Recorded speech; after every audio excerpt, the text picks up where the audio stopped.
So are we surfing towards a new era of prosperity and Americana worldwide, or are we surfing towards the apocalypse and thermonuclear war triggered by the crisis on the Korean Peninsula?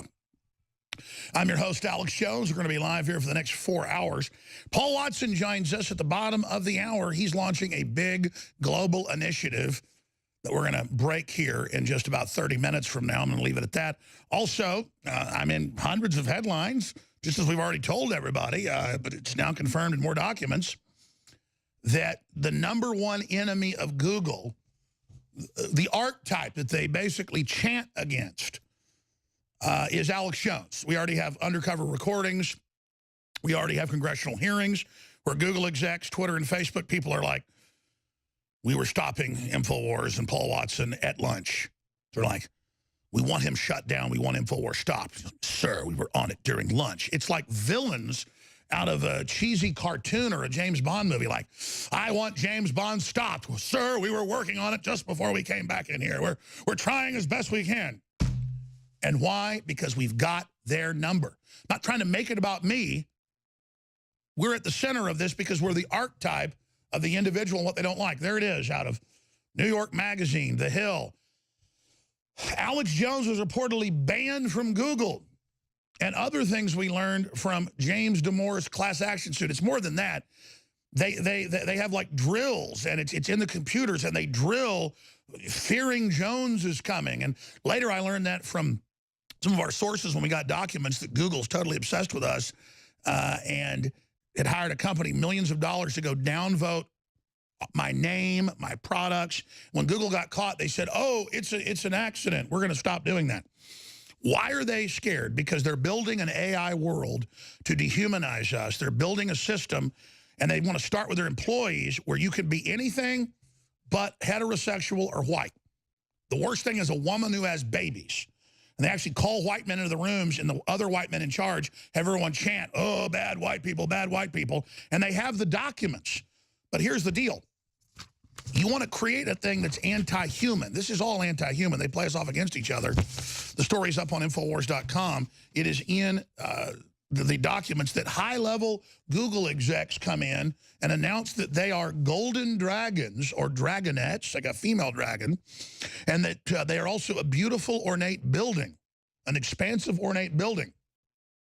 And you say, well, that sounds insane. Like, let's pay for a woman to dump bleach in her eyes because she identifies as blind, and then taxpayers pay for it. It starts with sex changes. Oh, you don't like me if you don't accept my sex change. Hey, cut your genitals off. It's a free world. I'm a libertarian. I'm not paying for your nose job. I'm not paying for you to have a lizard tail added on. I'm not paying for your body modification. I'm not criticizing it. Some body modification is quite nice. The point is that you can do what you want.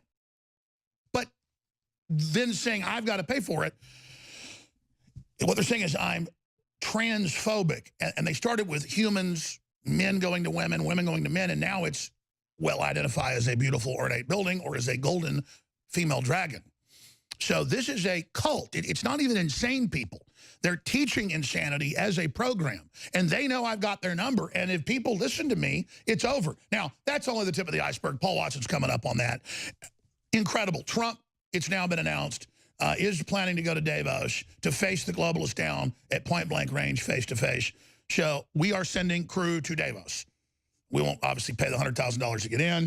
Or maybe we should and let them refuse us. You know what? Maybe I should go to Davos. You know, I hardly ever put myself in the field these days because I do so much more in the digital command base. But we're going to Davos. That's happening.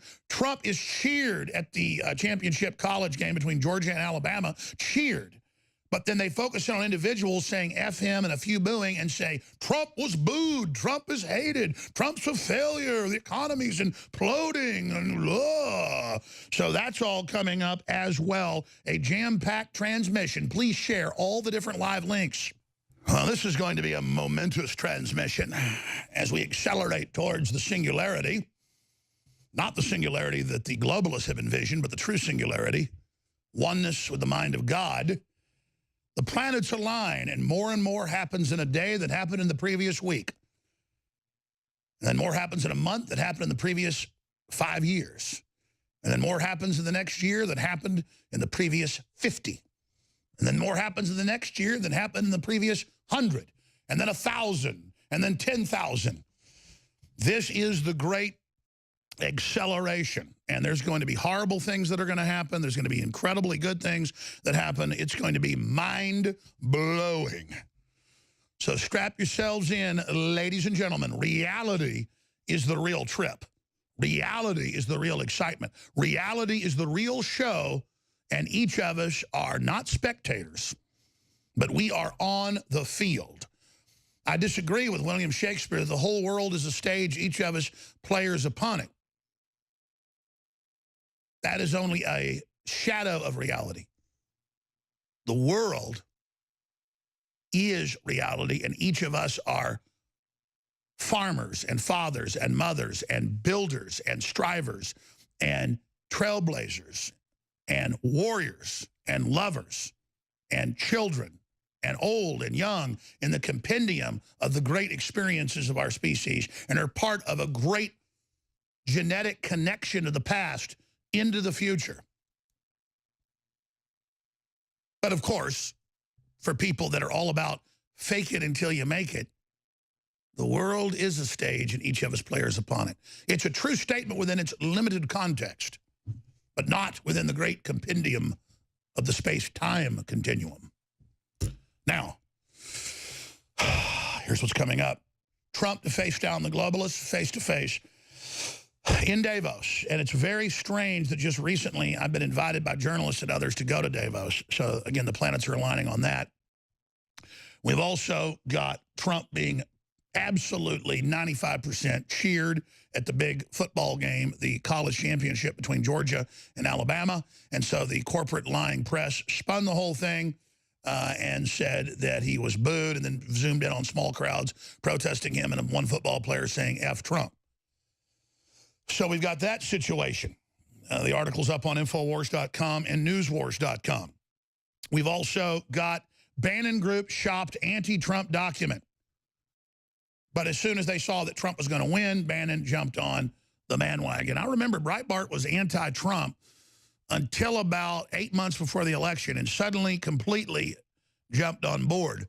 And you know what, I just said, fine. You were Cruz people, and I like Cruz too, until he really engaged in dirty tricks, something I didn't see Trump do. Sometimes the high road's the dirtiest trick. I mean, it just, compared to people that think, you know, dirty's powerful. I mean, I guess from their perspective. But, you know, it's the sneaky, overhanded tactic, but not underhanded tactic. But Bannon Group shopped anti-Trump document. Incredible video on Infowars.com. A fat SJW walks into a gun store. Hilarity ensues. Comes in and says, you're a Nazi. You're a criminal. What are these Bibles? Starts throwing them around the store because the guy gives people Bibles.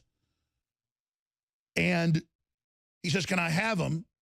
He goes, yeah, if you're going to give them to people. He grabs a bunch, comes out, throws them up against the windows, cracking one of the windows, starts throwing them on the roof, flipping out. I think it's a guy. It identifies as a woman. Runs around and throws a Fed outside, and the police come and don't even arrest him. And the owner doesn't even want him arrested, just says, whatever. This is really a poor, distraught person. But they see a Gadsden flag and a colonial flag. The original 13. And just America is triggering. And this is a person that guaranteed's been in mama's basement.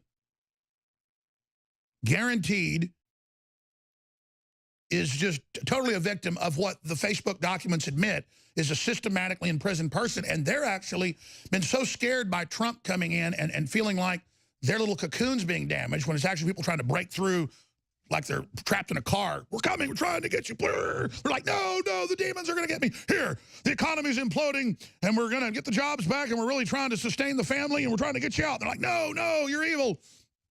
I mean, it's the same thing.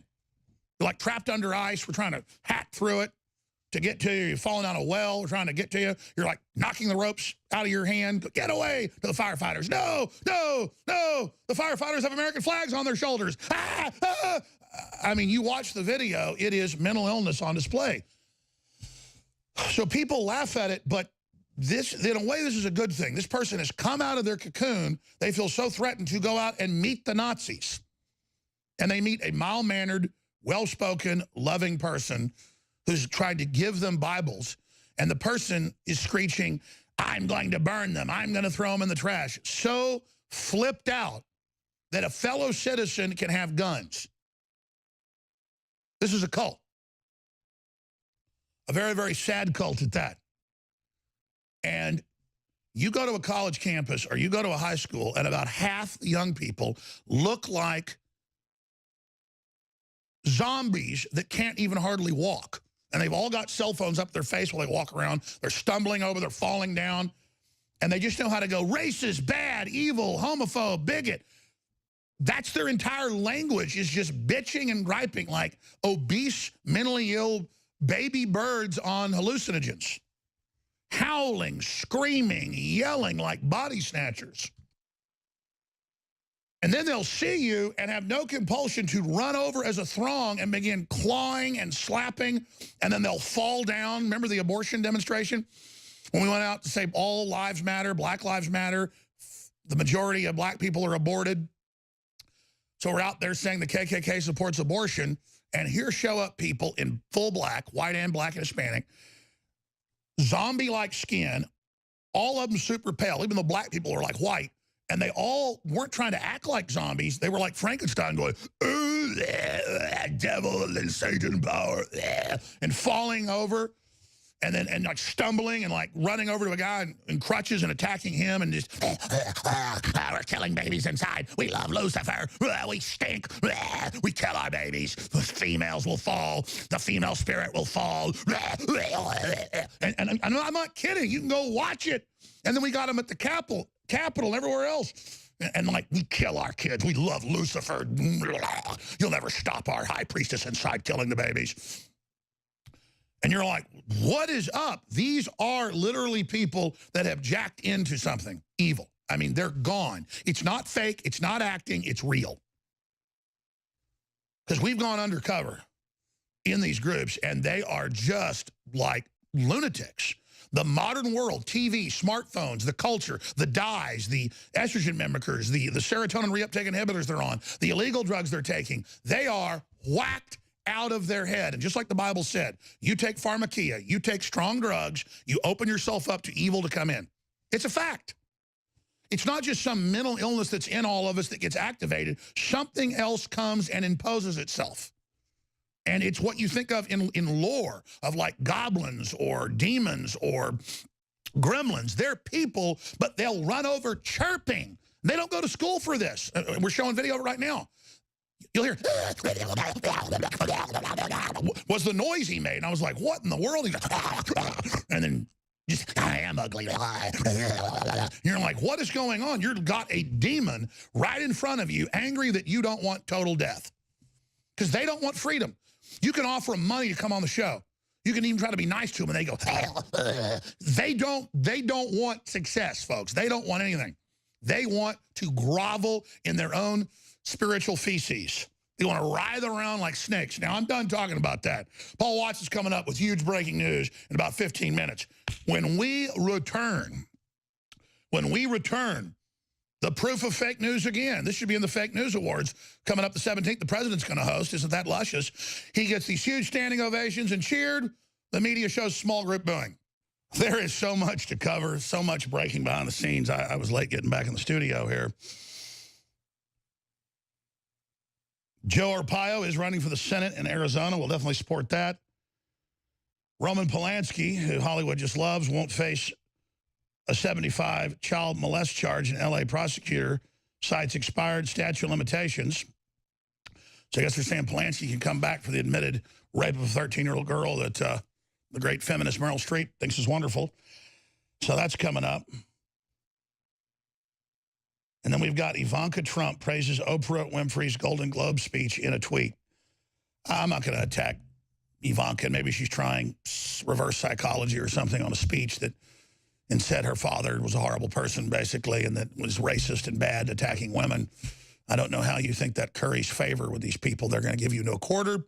But, again, that's why we've got your father, I guess. Oh, she put out happy holidays, too. Hey, can't we just have our Christmas? It's ours. You can have your holidays, and we think they're fun and cool.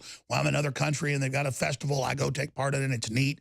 I don't show up in some other country and go, I don't have this festival in my country. I'm offended by this. But side issue. Let's get into the big meat and potatoes here. Alabama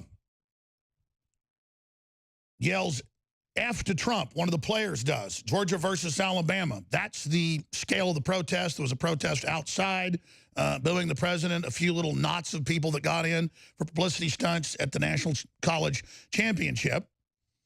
And so the media then began to spin it all over the news that Trump was booed at the game. They also spun it that, oh, Trump is on vacation all the time. He said he wouldn't go on vacation all the time like Obama. And they say he has this executive time until 11 in the morning, and that all of that is spent watching television because a few tweets of him watching live TV have gone out. So because there's a few tweets that go out a week of him watching something live, that means during that 3 hours every day of executive time, he's only watching television. When I've talked to people that are in the White House, and I've heard about what the president does, and I've experienced it myself, he gets up at about 7 in the morning, spends about an hour to himself, goes in, eats breakfast, watches television, then gets briefings, then reads a bunch of documents, and then in between things, he will turn the audio back on, unmute the television, and watch a section, see what they're saying, and then multitask. And he does that as a way to be able to work up to 18 hours a day. He cycles through it. He also has them bring him stacks of news and what he calls the clips on an iPad. And they would come in and show him viral videos or what the internet was saying or what his fans were saying. He calls them the clips. Every time I've talked to him, he's like, I really like watching you in the clips. You know, you're going to be the next Rush Limbaugh. Boy, I wish they had more stuff like you cover on mainstream TV, but I like you in the clips. He's a 71-year-old guy. He calls it the clips. And he does, as I told people before it was even known, he reads the New York Times constantly and watches CNN quite a bit. People are like, oh, yeah, Jones claims, you can pull these articles up like a year ago, the president reads the New York Times. Well, he does, and now it's confirmed. That's one of the main things he reads. Because I know a lot of people in the White House before and since, and I know what the president's up to and what he's doing. When he's at Mar-a-Lago, or he's in New Jersey, or he's at Trump Tower, he is working until 2:30 in the morning many nights. Then he goes to bed for 4 or 5 hours. And he is on the phone calling people at midnight. I knew about this and once was even able to get through. I couldn't believe it. Roger said, yeah, you know, he calls me sometimes, but you really should call this hotline number that's just a general switchboard, but Trump is on it. And the media knew about it. They were able to call him. So you could call 10, 15, 20 times, and that didn't work. Tried a couple nights, the president answers. Well, they shut that down because he would do that at Trump Tower, too, on the switchboard. He just loves to surprise people and hear what they really say. Because he just loves crowds. He loves people. He loves interfacing. Look what he's done at Mar-a-Lago. And everything they've done is try to isolate him, even at Mar-a-Lago, putting up fences and stuff where he eats so that people can't come talk to him. He still busts out and goes and talks to them. So the guy's always working. And look at the results in the economy. So they're trying to play clips of him saying, I won't vacation nearly as much. He doesn't. Yeah, George W. Bush went to work at 6:45 in the morning, and he also got off at about 3 and exercised twice during the day. Obama came in at 10, but would exercise a couple times and then go play basketball or go watch a movie and screw off. I mean, Obama and Bush were very, very lazy. Bush Sr. wasn't. He worked about 12 hours a day. Bill Clinton, in between partying, he worked a lot. But the point is, Hillary was so power hungry, nobody works as much as she does for her. But those are the facts. But with Trump, we get a good economy. We get more jobs. We get rising standard of living. We get a record stock market. We get all the things he said, tax cuts, what he said he did, killing TPP. But that's why they're pushing this new thing that he's lazy. He's not just mentally ill. He's not just racist, but he's lazy. So let's start getting to this right now. Trump cheered at college football national championship game. Some news reported the truth, but the rest of it would just show pockets of people protesting or booing, or show one football player booing to make it look like overall everybody hates Trump. Here it is. Welcome, members of the ROTC units from the University of Georgia and the University of Alabama, joined by our President, Donald J. Trump.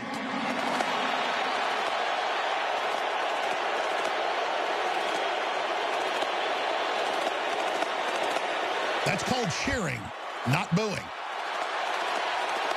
But CNN and others would cut that into people booing outside the motorcade 30 minutes before to create the illusion that he was being booed and then dub it over. We've got those clips. We're going to break here, though.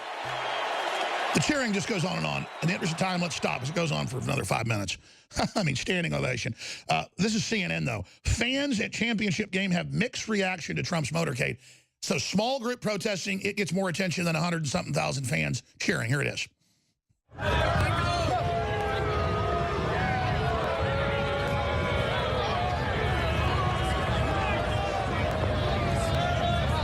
It's like about 100 people booing. Not even all of them are booing. So that's this on CNN. This is what they show. A mixed group of 100 people booing, and then this is the mixed reaction. Maybe 200 people. So a crowd of about 200 booing, and that is what CNN aired. They call that a mixed reaction. They show the one of booing and their little setup, George Soros, MoveOn.org, Antifa, you know, meth head, heroin head, devil worshiper rally, literally. I mean, that's who they are. Go to one of them. And then they just, you know, don't even show you what hundreds of thousands did. That's deception. Ladies and gentlemen, we are back live. I am your host, Alex Jones. And joining us from London, England, is the editor of Infowars.com and PrisonPlanet.com. He also writes for NewsWars.com, Paul Joseph Watson. Now, there's two-pronged issues that we're going to be talking about here. They're totally critical. I'm not Hunter S. Thompson. I'm not going out to write gonzo journalism, a lot of it really hilarious and interesting, about myself. I'm here to try to reboot nationalism and Renaissance and true classical liberalism worldwide.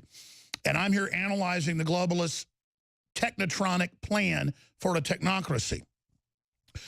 That said, though, we have multiple congressional hearings this year and last year. We have an Armed Services Committee, National Security Committee, Judiciary Committees, where they say Alex Jones and Paul Joseph Watson are the #1 enemy, and they brag about censoring us, Google, Facebook, and Twitter, in front of Congress, and they said, we just censored Paul Watson at lunch. And the congressman goes, good, be quicker next time, because Paul had the #1 story on Twitter. Now, we knew from internal Google documents that Google, and that it was real, they hired millions of dollars worth of people to put out that I'm banned from Google campuses, but also that I am banned basically on the internet with a stealth ban, InfoWars, you name it. And we've seen that. And then we have YouTube executives saying, oh, we work with the New York Times to censor Alex Jones. The New York Times even advises us on what to censor. And we know in the WikiLeaks that Hillary would then advise the New York Times how to censor. So they kind of fence their censorship through that. It's incredible.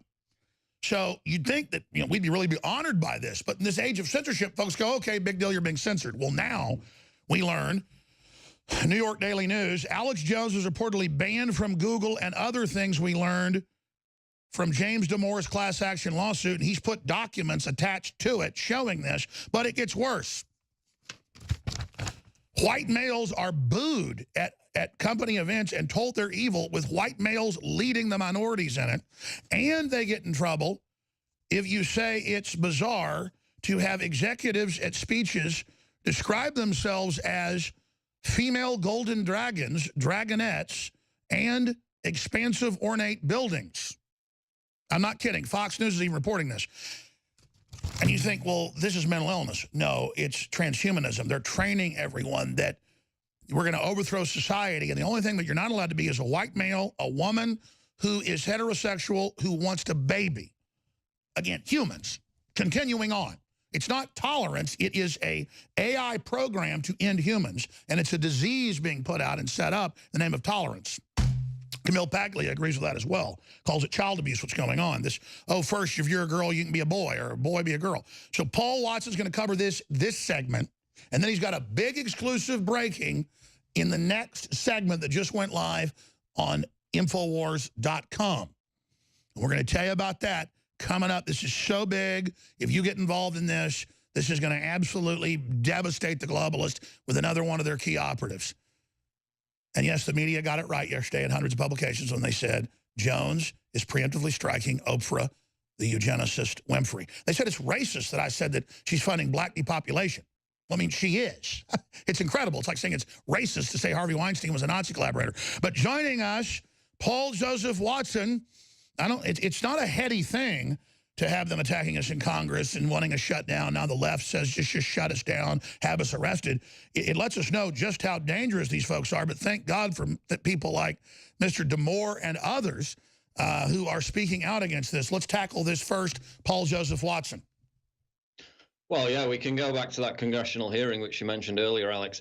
This was in early November. It was after the vehicle attack, the truck attack in New York by a member of the Religion of Peace, which, of course, the initial concern after that was, you know, Islamophobic tweets, as it is after every single terrorist attack where people get mowed down and murdered.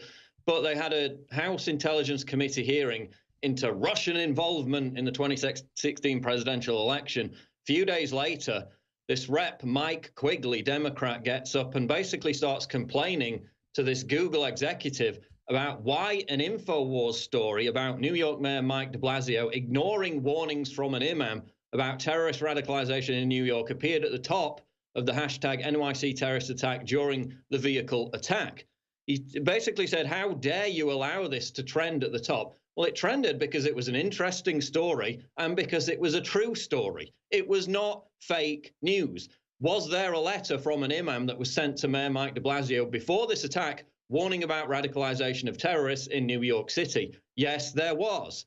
Imam Tawhidi, who is a prominent Muslim on Twitter, anti-radical Muslim, posted the letter that he sent to Mike Blasio. Okay, so it's not fake news. On the very face of it, it's not fake news.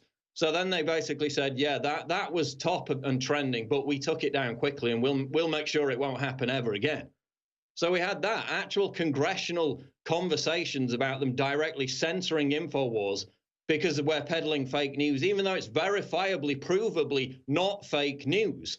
In fact, after that, Alex, the New York Times contacted me for comment about another issue, which was very similar, which happened after the Texas church massacre back again at the beginning of November, where I was simply taking segments from the shooter's LinkedIn profile confirmed and putting them out on Twitter. Again, completely verifiable, completely fair, legitimate news coverage content as a breaking news event was happening.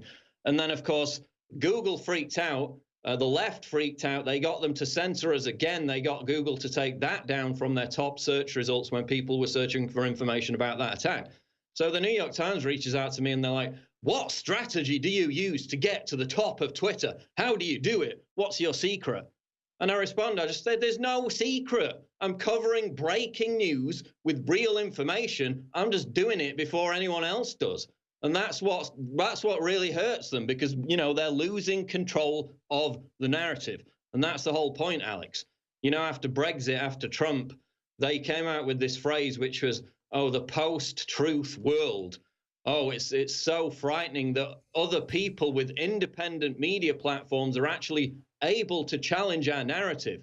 And it's because, you know, they're losing debates, they're losing national referendums, they're losing elections. So then they had to come out with this post-truth world nonsense, which in reality means, oh, damn, we're losing control of the narrative. What are we going to do? They had to come out with this fake news nonsense, which was completely debunked, actually, by a Stanford University study, which found that fake news had no impact on the election. It's all complete baloney because they're so paranoid about losing control, losing their monopoly over information and over the power to manipulate people. That's right. And now, Paul, what are they going to do when Trump coming up in 8 days has his fake news awards and totally takes the narrative away and hangs the crown on CNN and MSNBC with this latest thing saying Trump got booed and showing a couple hundred people outside, and then inside, 70,000+ standing ovation for like 3 or 4 minutes, and they just say, oh, he was booed or it was a mixed bag. I mean, it's next level. I want to talk about that briefly, but also then the big news coming up. What do you make about Google making them identify employees as golden dragons? And I thought only the lunatics at the KKK made you do that. Well, I mean, this whole lawsuit, James Damore lawsuit, proves, we've heard this line over and over again. Oh, it's impossible to be racist against white people because they have institutionalized power. Well, this is one of the biggest corporations in America and the world, encouraging its employees to discriminate against, mistreat, and literally boo white people. So how about that for institutionalized power? And they're directing it against white people because of this wider social engineering message. Now, the big news when we come back, and then we're going to dive back into what's the master plan by the social engineers to say that whites are inherently evil. This directed by white executives who are anti-human, admitted eugenicists, post-human exterminists. Why are they challenging the white men? Well, they admit they believe the West is the only threat to them. Now, why do the globalists fear us? Why do they have secret hearings, congressional hearings? Why do foreign leaders call me? Why does the president call me? Why do the U.S. intelligence agencies listen? It's come out in WikiLeaks. Foreign governments are obsessed with InfoWars. It's because we have the best guests, we have the best researchers, and we understand the globalist model, and we create a narrative based on real research, not a false narrative. Doesn't mean our narrative's perfect, but we create a narrative based in real geopolitical and historical and then also modern contexts. And we read high-level white papers from the Globalist and from other groups to understand the real thinking. It's how I knew they were worshiping AI gods and planned to make humans obsolete. They were writing this 20 years ago. Billionaires were saying, we're going to major meetings and the plan is to bring in machines, replace humans, and we're going to merge with machines and get rid of everybody. People go, you're nuts. And I made films and wrote books. And now Elon Musk comes out and says, red alert, the billionaires plan to get rid of everybody and merge with machines and become gods. The enemy are those that say worship AI gods. And he's working with the Pentagon. You got Trump, the Pentagon, InfoWars. We're just pro-human. We don't want the technocracy. We don't want to make you poor. We don't want to phase everybody out. We just aren't suicidal. We're not even perfect. But that's why we're so hated. Now, Oprah Winfrey has been promised that she's going to get extended life if she does this. So is Harvey Weinstein, all of them. And she's in the meetings. It's been leaked. It's been in the Associated Press that she's part of a worldwide depopulation group and heads up the Africa operations through her front group for Bill and Melinda Gates to reduce population. And I said, just like the Nazis, would have a minority face for areas they came in to take over, the globalists have her as the black face to fool black folks. I mean, that's a well-known tactic. It's called the Judas Code. The media said I was being racist against blacks because I don't want them exterminated. Okay. Or I don't want 52% of blacks to be aborted before they're ever born. They always cut things out of context, but people know who listen, okay? Now, Paul is launching this, and they fear us because we can say, lock her up, Hillary for prison. That becomes the deal. That's the deciding meme that takes down the Clintons with all of our concerted actions together. And they know in thousands of cases we've had game changers because of you. You're the game changer. We do the research. You do the research. We work together, the audience, our guest. We all come together as a college of ideas, the Human Defense League, the Pro-Human League. I think I'm going to start a foundation literally along those lines. It's got to be done. And just the Common Sense Human Survival League, just the Common Sense League. The league of do unto others as you have them do unto you. And if you do this that Paul has called for, we can fatally politically wound her. If you punch this out and get this out, it's over. And that means James Woods has got to help, and everybody else has got to help. Petition, Oprah must disavow Harvey Weinstein. We'll use their tactics on them. Why did Winfrey know, and when did she know it? Let's use her tactics when she gets up there in a 6-minute speech and says men are the problem, women come together. Hollywood's been abused, as if Hollywood is the thing not abusing us. So her inversion of reality is so arrogant, her fake acting, her fake crying. This woman is a monster manipulator, okay? She's the only black person ever allowed into the Cold Springs Harbor eugenics facilities with the Rockefellers and others. That's in the news. Okay, I mean, she is the only person allowed into the eugenics cult because she is a critical person to carry out the assault.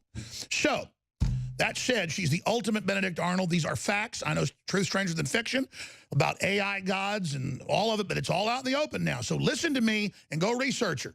Paul Watson, you have the floor for the next 6.5 minutes. Break down your incredible idea that everyone must retweet, everyone must do videos, everyone must send to local radio stations, everyone must hammer, because she's going to be, if not the candidate, the weapon system against the American restoration in the next 2.5 years. Paul Joseph Watson.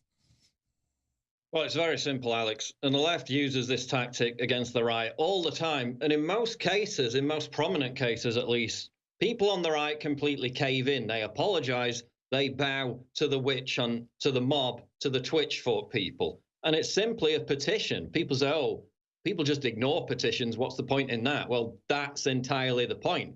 It's a petition demanding that Oprah Winfrey disavow her friend, Harvey Weinstein. Now, if she ignores the petition and it has 100, 200,000, 300,000 signatures, that's a pretty big deal. So the whole point is for her to ignore the petition, which she overwhelmingly likely will. If she does disavow him, then more power to her. We had an impact.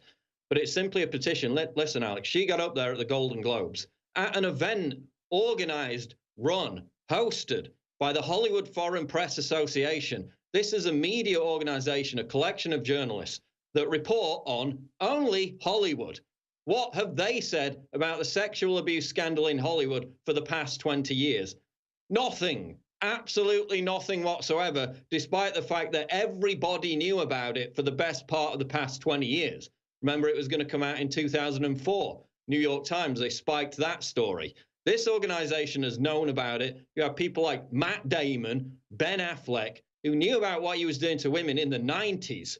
This was like 2 decades nearly before Oprah Winfrey was hanging out with him. Close professional relationship. You've seen the pictures. She's literally nuzzling his ear in one case. There's a picture of her with the actress Katie and Noble when they met Weinstein at a 2014 event in London. Noble, who went on to file a lawsuit against Weinstein for basically raping her, said that Oprah was swinging off his arm in reference to Weinstein to lure her in with the promise of boosting her career. So you've got all this happening. You've got Oprah Winfrey rehabilitating Bill Clinton back in 2004 after everybody knew about his sexual predatory activity. You've got Oprah Winfrey endorsing Hillary Clinton after she intimidated Bill Clinton's rape victims. Oh, but now Oprah Winfrey's this big representative of the Me Too movement. You've got Meryl Streep sat back in the audience, and they showed a clip of her on Sunday night, nodding, yes, this is our movement now. Meryl Streep, the woman who stood up and applauded a pedophile rapist in Roman Polanski, 15 years after he was arrested, defended him. 5 years after that, defended him. Absolutely incredible. You've had a bunch of women come forward over the past 6 months with new accusations that Roman Polanski raped, abused them. What did Meryl Streep say about that? Nothing. So they all get up in front of each other. They all agree with each other. They're all responsible for covering up this sex abuse scandal for at least 20 years.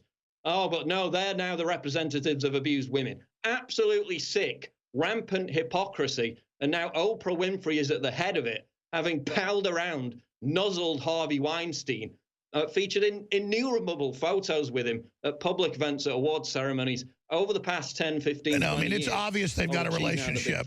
It's obvious they've got a relationship, and she's known as being pretty wild. And that's all legal. Luring women in to a known rapist, that's a whole nother quantity, as you just said. She's actually sticking her tongue in his ear. And again, rebooting the whole Clinton dynasty repeatedly, exactly when they're known sexual predators. I mean, Oprah Winfrey is a monster. Please continue, Paul. Well, you had Courtney Love back in 2005 saying, don't let Harvey Weinstein take you to a hotel room. You had Seth MacFarlane making jokes about it a few years ago at the Golden Globes, I think it was, basically on the basis that everybody knew he was a sexual predator. Scott Rosenberg, screenwriter, actor, and producer, whose first 2 films were distributed by Weinstein's company, Miramax. He said, quote, everybody effing knew about Weinstein's behavior in Hollywood. Yet she's palling around with him. Oh, but she knew absolutely nothing. I mean, how many photos does she have to appear with him in? I mean, I just did a Google images search, and it was just like 2 solid pages of it. It wasn't just one thing where, oh, I appeared in a photo with him. It's nothing. They're best buddies, got a professional relationship, worked together on projects. And then you get to the other aspect with Oprah Winfrey, Alex, which is when she said in a 2013 BBC interview, she thinks generations of older people, meaning white people, quote, just have to die to solve the problem of racism. Oh, so this is our big uniter, is it? The woman who says old white people need to die. Absolutely incredible. Sign this petition. If we get like 100,000 signatures, she will not disavow Weinstein. Then that's going to be a massive story. They hounded Trump for months. Will you disavow David Duke? No, you never even met David Duke, but they just kept throwing it at him for months. Will the media cover this? How many signatures can we get on this petition, which is up right now at Infowars.com? That's right. Petition. Oprah must disavow Harvey Weinstein. It goes over all the key points of what a monster she is. Truly duplicitous. Just like we saw George Soros lead fellow Jews to the Nazis and help steal their money. Oprah is helping lead black people and others into globalism, into communism. In between the time she's luring women into Weinstein and sticking her filthy tongue in his filthy, stinking, dirty ears. And so you want to fight, you better believe you got one, witch. Everybody, retweet it from @PrisonPlanet. That's Paul Watson and Real Alex Jones. Get this out, make it #1, jam it down their throat. Welcome back. I'm Alex Jones. Joining us is Paul Watson from Her Britannic Majesty's England. Paul, I wanted to get back into, in the 5 minutes we have left with you, any other tidbits you want to hit on, where the battle with fake news is going. But first, ask the question, do you agree with me that the main reason they hate us is we've got their number? We read the source documents, and so many times what we break, we don't ever get credit for, but ends up being big national news stories. We've proven over and over again we can get around their Berlin Wall, just like Matt Drudge does. When we team up, it's unstoppable. And so that's why they want to try to extinguish us just through pure, absolute panic. But there's the Streisand effect of them all over the news and lawsuits and Google documents coming out our ears, where they are literally obsessed with me and you at Google, Facebook, and Twitter, and we are like the mascots of evil. We're like the 5 minutes of hate. They literally throw darts at our faces. I mean, what is it we're doing that's so powerful? Not bragging about us so that everyone can recognize if they're so scared of this, we need to know what this is and use it against them. What else is it? Well, I think it's just the fact that they've had control over their echo chambers for so long until, you know, it started, when we really started having an effect, which was before the election, and we really jumped onto this cultural narrative, which was against the regressive left. Then it started to snowball because we got more and more followers. And now it's, you know, like Vice put out articles saying the right, it's not even the right, it's just common sense people, it's libertarians, it's everyone, is winning the battle on YouTube. They're completely decimating all the leftists on YouTube. So they see that going on, and they get really jealous now because they used to leave YouTubers alone back in the day, but now they see people, even like PewDiePie, who's barely political, is building up at least this idea that he's independent and they can't control him. And that's the threat that they hate, the threat of not being able to control somebody's message who has that much power. So now we've got on YouTube, there you see it, what I was talking about, the right's dominating. By the way, I wish you wouldn't have told them that, because in Congress they talked about that, in the New York Times, everywhere they quoted you, and then that's when the real censorship kicked in. And they said, look, they're General Watson, it says they are defeating us, and they use the fact, well, gosh, but they finally weren't as arrogant anymore. See, I wish we had stayed under the radar. I'm not saying you're wrong, but they were still so arrogant until you said that. They finally admitted it to themselves. I know it's all my fault. I can apologize. But yeah, they were like, yeah, they're basically right. They are dominating us. And that's when you saw the algorithm change. Like, Alex, when I upload a YouTube video, I instantly lose like 300 subscribers. In the aggregate, I get more per day, but still, I'm set on a certain tier where I literally get subscribers mass deleted. We have the executive saying our #1 mission is shut Alex Jones down. We just don't let people see their videos. We don't let them have their notifications. People have to hand share it as an act of rebellion. Pick the videos you think are most important and spread them. Sorry, go ahead. Yeah, meanwhile, there's a top tier of advertiser-friendly creators who can monetize tragedies, like Jimmy Kimmel when he goes on a gun control rant after the Las Vegas massacre. He can monetize that. You've literally got people who can film the dead bodies of suicide victims like Logan Paul. That doesn't get taken down by YouTube. But they took down a video put out by the Polish government talking about immigration. That got censored. They censored a video of Jordan Peterson, a professor, defending himself against accusations of racism. So it's a two-tier system. We're on the bottom tier. It's deliberate now. It's completely out in the open. They can't hide it any longer. They're really trying to not only bury us with the algorithm, but outright censor us. It's only going to get worse unless we keep screaming from the rooftops about it, and unless we go on the offensive, which is what this petition's about. Share the petition, sign the petition on Infowars.com. To have Oprah Winfrey disavow Harvey Weinstein. Remember, Christians worldwide got rid of real discrimination, or tried to.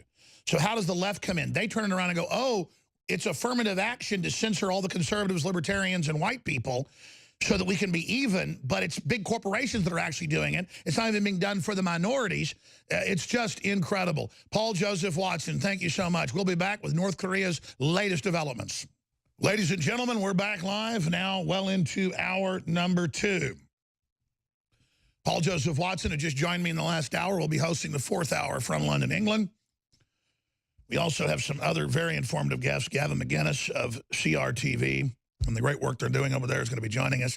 Joel Skousen, worldaffairsbrief.com, editor, pilot, Marine Corps officer, and aviator for the Vietnam era, best-selling author, one of the top experts on relocation and the safe home. We sell all of his books and materials, from the documentary Breakdown, a Strategic Relocation, the film, his color book, and also the other great book, The Secure Home, all available at InfoWarsStore.com. But the reason we have him joining us here is there's the waterfront to cover. And I want to hit a bunch of issues with him in the limited time we have, but also want to get weekly updates, as he's been nice enough to give us on North Korea, because he's been one of the most accurate analysts in the last, really, 20 years, obsessing on North Korea, some would say, and breaking down how he believed approaching the year 2020, it would be the trigger for a worldwide thermonuclear war, that the globalists were planning to allow this to happen. He's already covered that probably 100 times here, literally. But now you see, in what, 20-plus years, they've not had negotiations to actually send delegations. The media said, oh, it's been 2 years since they used the hotline. Well, yeah, they'll use the hotline 2 years ago after a firefight or something, not using the hotline to have a major, some of the biggest talks since 1953 at the last ceasefire armistice, in my view. Now, the real expert on this is Joel Skousen, and he's been over in that part of the world and covered it in depth. But Trump lining up the ships, the weapons, the submarines, the cruise missiles, the satellites to hit the North, and the new SpaceX launch and that secret payload for the Air Force, that's really got North Korea paying attention. Because from all my military contacts, and I've been saying this for about 4 months, so is Skousen, I mean, they've been told we're going to hit them. And you see top Marine Corps generals saying, unfortunately, we're going to hit them, and we got to bring troops in to get ready to go to war with Russia. You don't have talk like that unless you're like Cuban Missile Crisis level stuff. But is North Korea going to back down? So Joel Skousen joins us on that huge central issue. But the big thing for me, once you've covered that, my friend, is to watch CNN, MSNBC, all of them. It's one thing to undermine the president in America first and try to sabotage it, but to be dangerous enough almost uniformly to not even criticize Kim Jong-un now and say Trump is insane, Trump is crazy, he's going to get us in a war. That historically is, don't they have any common sense? Don't the globalists care at any level about the messages this sends? Because, again, oh, the president is talking about his small genitals, and then he's not doing it. He's saying, okay, you got a nuclear button, we got a bigger one, and it works. That's a very measured response, I think, and points out we're the one with the big arsenal. But you're the military man and the expert on this from your research. Where are we currently? Let me be frank, Alex, the globalists know exactly what they're doing. It's not a matter of common sense. It's a matter of utter lack of morality. Just like World War II, they knew that Hitler was going to strike the West, but they invested in it. They built him up as an enemy, just as they've been building up Russia and China as enemies for decades. I mean, we gave the first nuclear enriched uranium to Russia so that they could explode their first weapon a year after the Japanese attack. We gave We brought Mao Zedong to power in China, and we've been through, especially through the Clinton administration and the Department of Commerce, giving military technology to China. And now we've been doing it since the Clinton administration through Israel.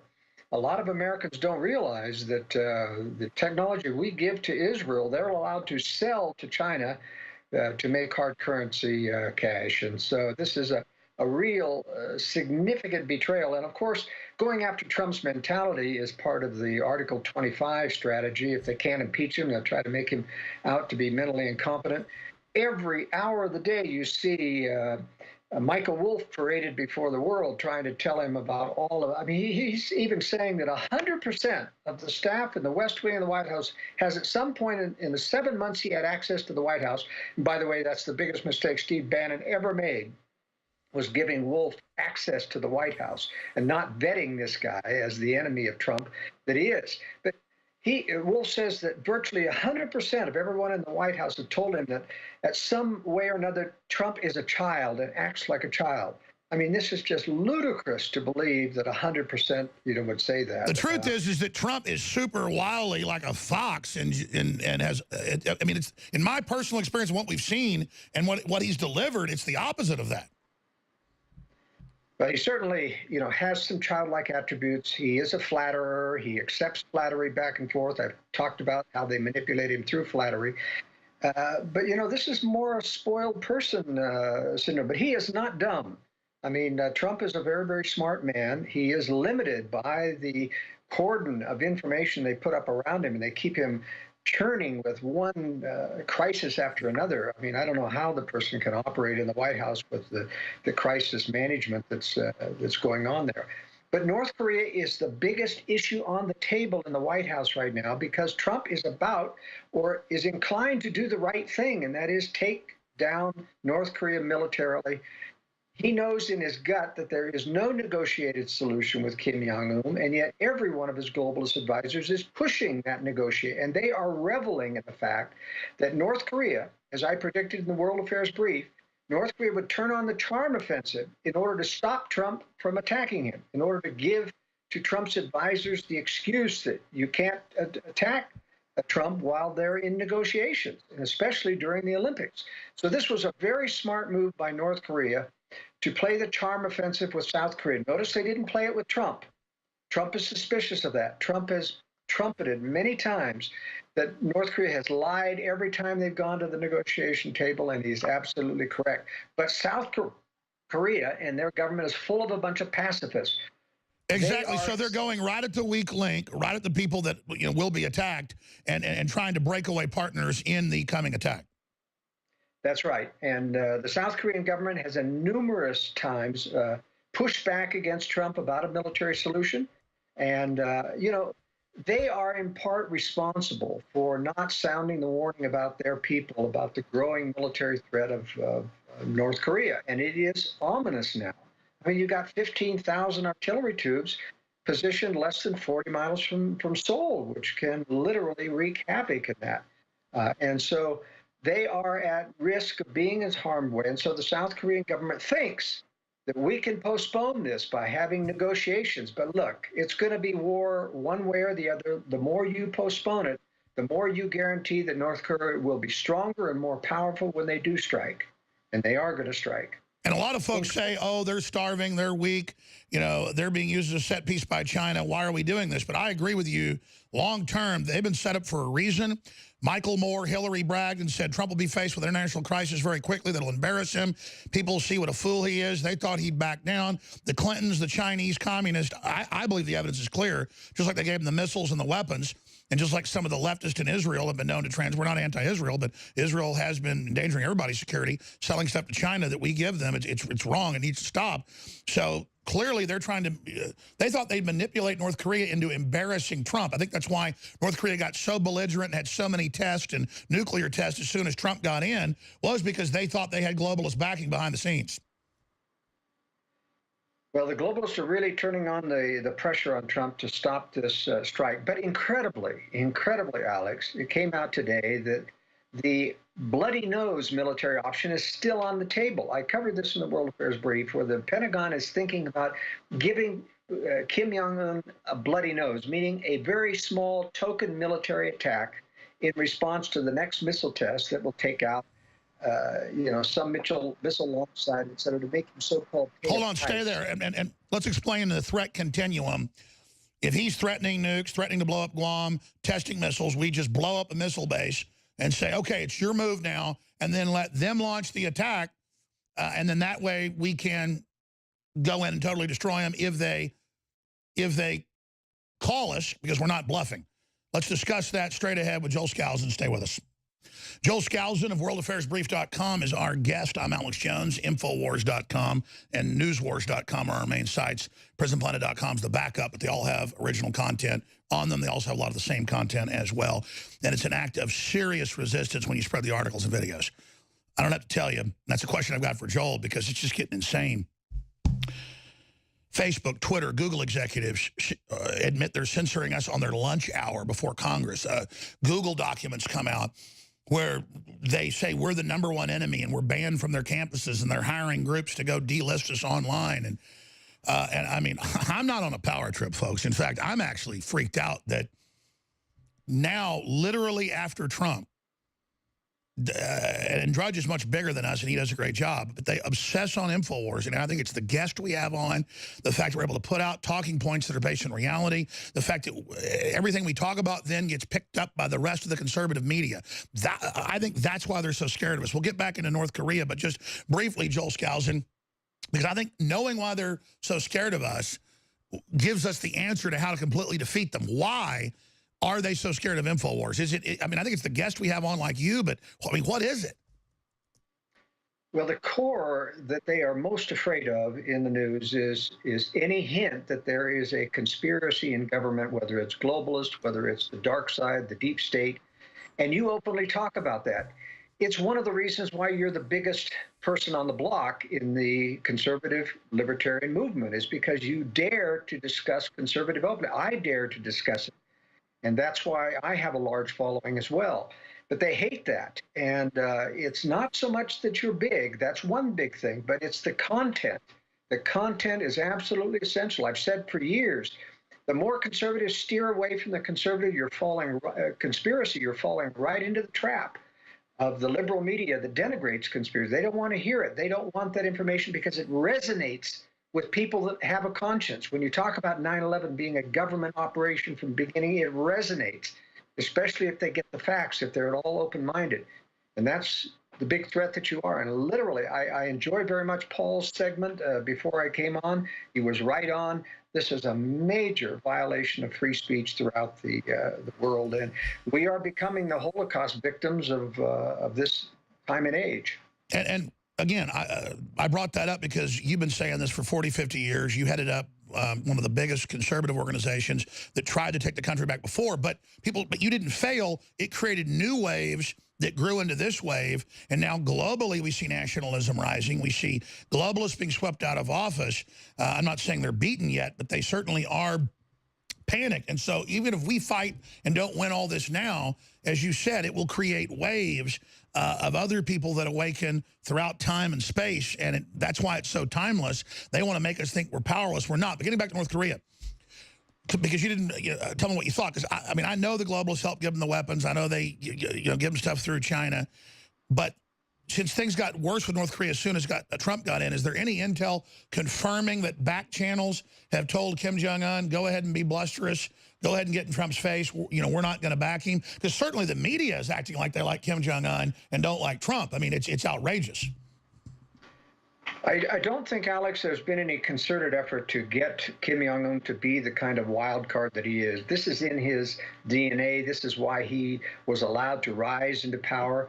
It's to China and Russia's best interest to have the appearance of a crazy man in North Korea, so that when he starts World War III, and that's been the plan for years on the communist side, and the globalists know this, and that's why they have been permissive with North Korea for years.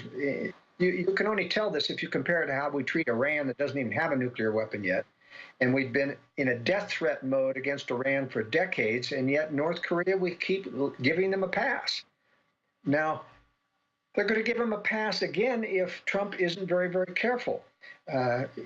He's made a couple of tactical mistakes. In the first place, he had the equipment on the ground to be able to shoot down North Korean the past 2 missile tests, and he should have done so. That's the only suitable bloody nose strategy from a military point of view that's worth its salt, because it appears to be defensive. We're protecting Japan's airspace from these missiles by shooting them down. That would give him a bloody nose, but not the pretext of being able to attack South Korea. Now, if you do an attack on the land of North Korea, Kim Jong-un has to save face. He's going to attack South Korea, and it's going to be disastrous to allow those artillery tubes to open up before we're ready to take them out. And believe me, it's the largest military operation you can mount to take out 15,000 artillery tubes spread out over 100 and 150 miles along the DMZ. Well, Trump has hinted at secret weapons, and our sources say, yeah, there's obviously a lot of them up there, but even more have been deployed just for this. I'm not sure that they would allow those to come out. It's my belief that because the globalist intention is to allow a nuclear first strike on American military forces, they don't want to expose the secret weapon systems until after that strike occurs. Then, as they push Americans to join a militarized global government in response to the devastation of our military, they bring out secret weapon systems to protect us against further attacks. Now, there are a full range of secret weapons, including neutron bomb weapons and large area weapons that are capable of taking out large forces of North Korean artillery forces, which are the main threat against South Korea. How much, and it's anybody's guess of whether or not they would bring those out, but I can tell you, I think they're going to be very reluctant to do so until the whole Third World War starts, because they don't want the American people to know they have the capacity to defend us when they don't defend us against that first strike that has been planned for so many years. The problem, as I've said before on your show, is that Trump's advent and his gut feelings to take down North Korean military is threatening to use up this trigger event before it's time, too early, because Russia and China aren't ready to prosecute a third. And then we'd take out the trigger event, and then they wouldn't have their... Sorry, go ahead. Well, I think they've got a contingency plan here. If Trump attacks South Korea, they will attempt to get him to negotiate a truce short of victory, just like they did in the first Korean War, so that this would preserve the trigger event to resurrect itself after 2020 sometime, when Russia and China will be more ready to prosecute a third world war. So they can win either way. I mean, the globalists are deeply ensconced in the Trump administration. It's going to be difficult to root them out.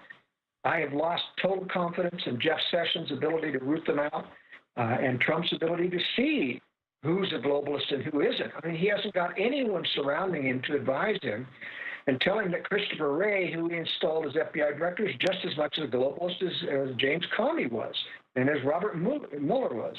So, but when he learns they're bad, he gets rid of them. About that. I know it's exactly, but it just shows that he's being given horrible. It's hard to do. And again, we're not trying to talk over each other. His Skype kind of degraded there at the end. But a very powerful information. Thank you for that perspective and research. We're all obviously praying and focused and watching. And it's just an incredible time to be alive. WorldAffairsBrief.com. Thank you, Joel Skousen.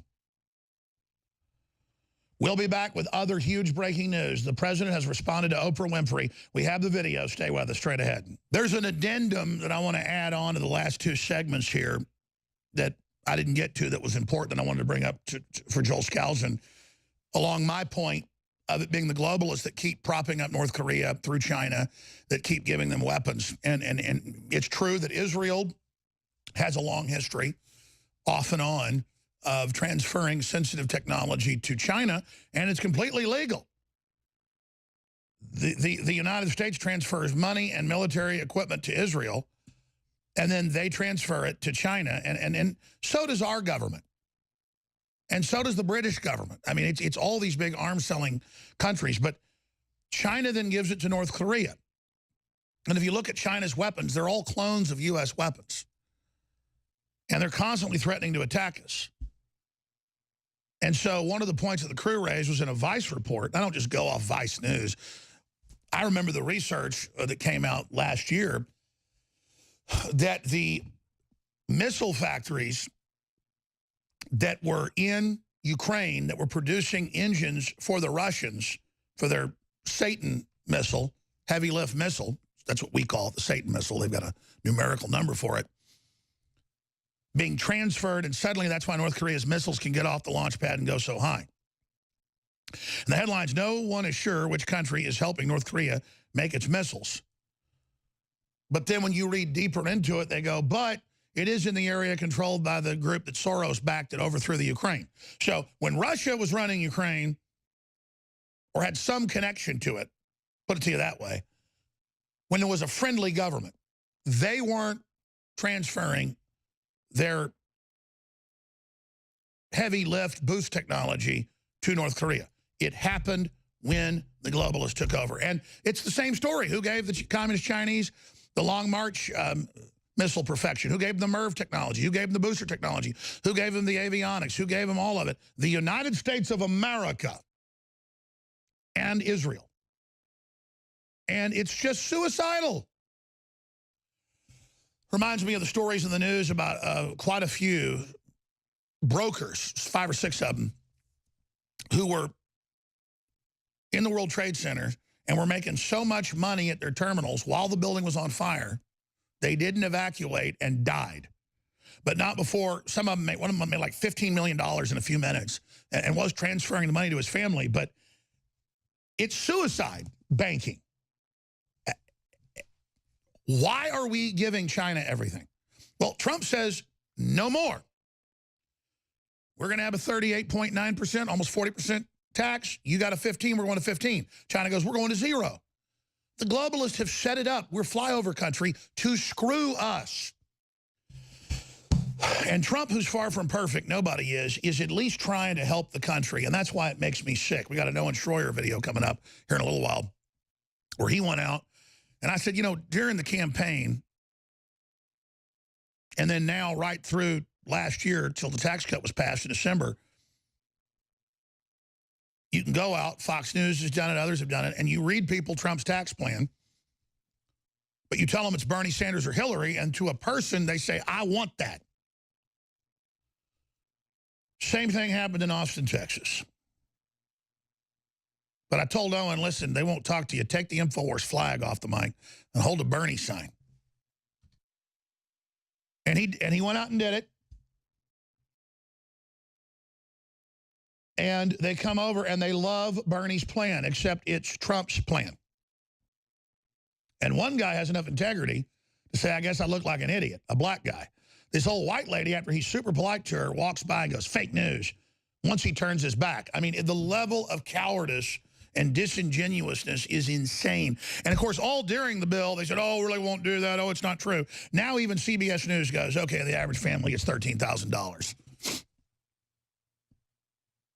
$13,000. I mean, that's going to explode the economy.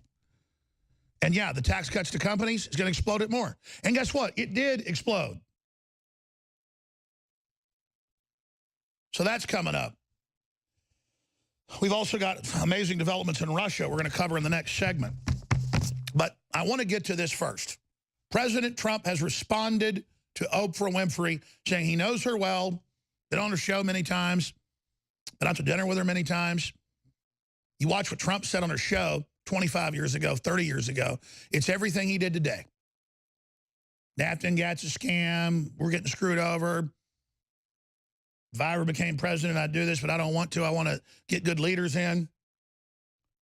But they're running Oprah publicly now, even if she's probably not going to run officially, to make it look like, oh, the women and the black folks are against him. Well, we have record low unemployment for blacks in 11 months and 20 days. We're 10 days out from the 1-year anniversary. And if you don't appreciate how we've turned the corner, something's wrong with you. And then I see the people that hate us, like this video that's on Infowars.com. A fat SJW walks into a gun store, hilarity ensues. It's like 10 minutes long. I watched it this morning, and it actually made me get a tear in my eye. It didn't make me laugh, because this is a brainwashed victim, but also nasty and dangerous. These SJWs can hardly walk. They act like demonic 3-year-olds because they have a Gadsden flag. They march in and call them a racist. That's the Southern Poverty Law Center gets people's places shot up because they say the Gadsden flag is a white supremacist flag. And this SJW walks in, and it flips out. And I say it because, you know, California, you get arrested if you say somebody's gender wrong, so just it. And there's a stack of Bibles, and they're free, and it says, can I have these? And he says, yeah. You're going to give them to people. So it begins to throw them, crack the window, throw them on the roof, flop it back like a big baby, and the cops come, and the guy doesn't even want it to be sent to jail. He just wants it on record to not trespass again in case it might be dangerous. But, I mean, this is a LARPer, not even a LARPer, someone that plays video games all day, going out to find a Nazi. And this person literally is in a haze, a dreamlike state, hardly walk, kind of rub. That's people that are in a dreamlike state. They're sleepwalking. And the studies show it. SJWs generally have lower brainwaves closer to sleep. They're in a trance. They believe it. Comes in and says, oh, you won't sell guns to a expletive. If I say the expletive, they'll edit it out on the Young Turks or somewhere in, you know, Megyn Kelly and play it and say that Jones is calling people names. It's always the left spewing racial terms and teaching people racial terms and teaching you sex terms that you never imagined. You know, like an upper decker or a dirty Sanchez and all this stuff that you don't even want to know it, and they just throw it at you constantly. Excuse me, that's what they do. But it's like everything I ever learned that's like crazy. How they chop their arms and legs off for sexual fetishes, how you pour Drano in your eyes, how you have sex with automobiles, how they go after children, all of this. And then we're the bad guys. I'm going to have to come back with Trump. Well, you know what, let's go to Trump's response right now to Oprah saying he thinks it's a bluff. And I tend to think it is, but they're going to run her as like the shadow president. That's why she's got to be exposed. We've got the petition to have her renounce her lordship that she reportedly has relations with. Publicly, she kisses all over him and sticks her tongue in his ear. Lord Goblin Weinstein. Let's go back to Trump. Here it is. Hey, can you beat Oprah, by the way? Thank you. Yeah, I'll beat Oprah. Oprah would be a lot of fun. I know her very well. You know, I did one of her last shows. She had Donald Trump, this is before politics, her last week. And she had Donald Trump, and my family was very nice. No, I like Oprah. I don't think she's going to run. I don't think she's going to run. I know her very well. You know, that's a little message he knows about the stuff in the closet. And nothing wrong with being a wild woman. I mean, she likes her men, let me tell you. Now, luring young girls into Weinstein, that's another pickle, another kettle of fish. But as they say, I think Ivanka did this at Trump's direction to play good cop and bad cop. You know, she's been saying she likes Oprah in tweets. And I said, oh, this is more liberal stuff. You know, she's got to watch it. But see, Trump's just going, hey, I'm not going to fight with you, Oprah. Hey, I'm not going to do it, lady. Hey, this is stupid. Oliver had been nice to you. You want to start a fight with me, you're not going to get what you want. But it doesn't mean that people like me aren't going to come in from the other angle like an attack dog, because Oprah Winfrey is a African depopulating witch, period. And I will stand against true hardcore Nazis like her. She's as bad as Hitler. From the front lines of victory, from the front lines of those seeking Christ, we bring you the InfoWar.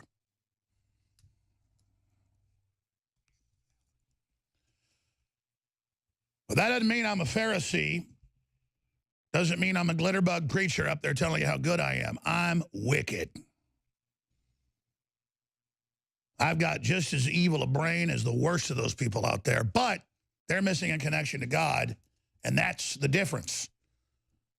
But God tends to use bad boys throughout history to really take down the evil, and I am a blessed vessel, and I'm not a hypocrite. I don't lie to you about who I am and what I stand for. And when I say I'm evil, I'm not out committing evil deeds, but I have a wicked heart,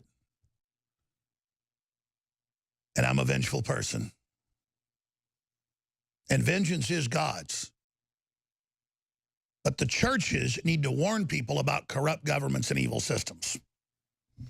And they don't do that because most of them aren't churches. And I'm not judging your church if they're a 501c3. People are born into this since the 50s. But you become a charity of the government when Congress shall make no law respecting an establishment of religion or prohibiting the free exercise thereof, or the right of the people to peacefully assemble the press or redress of grievances and all that. But the first thing in the First Amendment is government has no jurisdiction over churches. That's how the Hopi Indians can get out, sit out in the middle of the desert and take peyote, because that's in their religion. Supreme Court rightfully said they've been doing it for 10,000 years. It's their religion. And their priest can't administer it. And in major medical studies, it's been shown to be one of the best things for depression, you name it. Not that I know anything about that. I'm just sitting there telling you what the medical reports say. And that's a side issue as we go off into pharmakia. The reason I mention that is we are fighting good and evil. And at the end of the day, the globalists are evil. Hollywood is evil. North Korea is evil. Their people aren't evil, but the people running it are evil. And you see what communism and globalism creates: abject poverty and slavery, people at each other's throats, because that's what scum wants. And scum never takes responsibility for what they've done or the wrong they've done. They only attack, attack, attack. And their failures, they always blame on you, when they're the ones that are the authors of everything they've engaged in themselves. Communism never failed. It was that you didn't go along with it right. But when you get down to brass tacks, globalism is designed to fail. Before I get to this powerful Owen Schroyer report, I'm the guy that comes up with the specials and the products and a lot of stuff around here. We have a great team. And they try to meet with me and say, hey, you're ending all these specials. We're selling out of all these products. You got to stop the free shipping. And you got to stop the sales, because we just sold out of all these items. And we're not getting more for months. And I said, I know, but I never got around to new sales. That's why we have free shipping still today, but on Rainforce and on a bunch of other best-selling products, they're no longer at 50% off because they're about to sell out. Okay? But literally, some of the specials are still there because I just have been working on news and information and things. And so that's not the crew's fault. That's my fault. So I don't just say the sale ends today, the sale ends today, and then it doesn't end because I haven't gone and sat around and looked at all the great products and come up with a new sale. So what we do have is something that we're going to launch till next week, and which I'm not even going to do justice to, and I plug here today, that is over a year in the making, produced by one of the top organic firms in the country, that if you want proven studies and documentation, I'm even able to, I can speak for hours just on the files I have here of what this is proven to do, the ingredients in this. This is the ultimate immune system boost for this time of year, any time of the year. But Immune Wall is incredible. And folks, other formulas that aren't even as good are $70, $80. It's a great deal at $39. It is $29.95 out of the gates. Immune Wall, beta-glucans, olive leaf, and so much more. It is concentrated. You need to go read what is in here.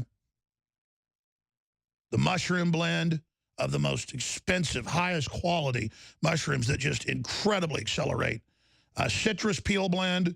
I mean, this is the next level. Wellmune, beta-glucans, and it's big dosages of all of them. And it's a great price.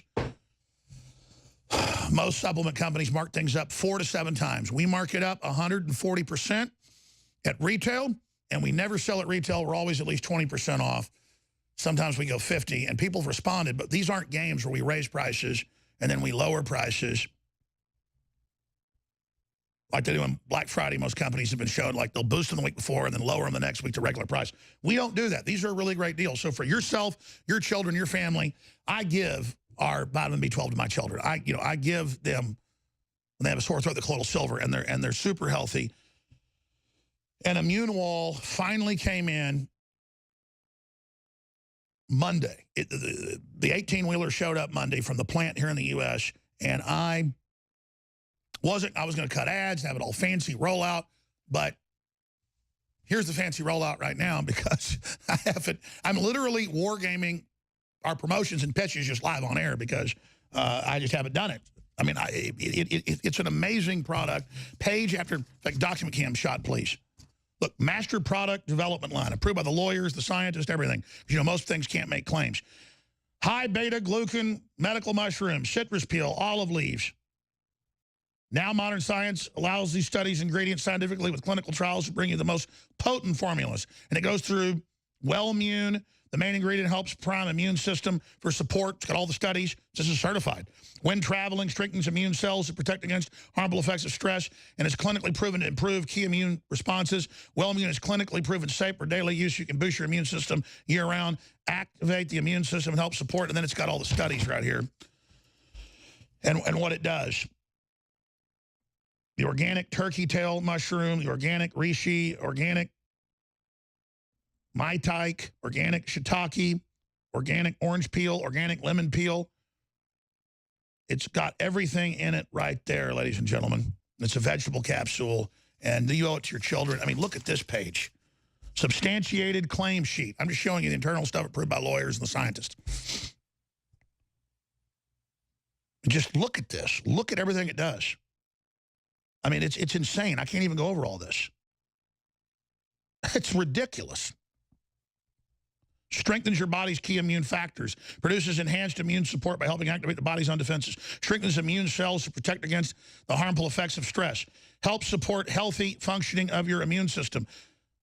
Assists in enhancing overall health and vitality. Helps prime the immune system. Helps your body mobilize your immune system. It just goes on, and that's page after page. I mean, I can't even go over all this. Healthy energy boosting.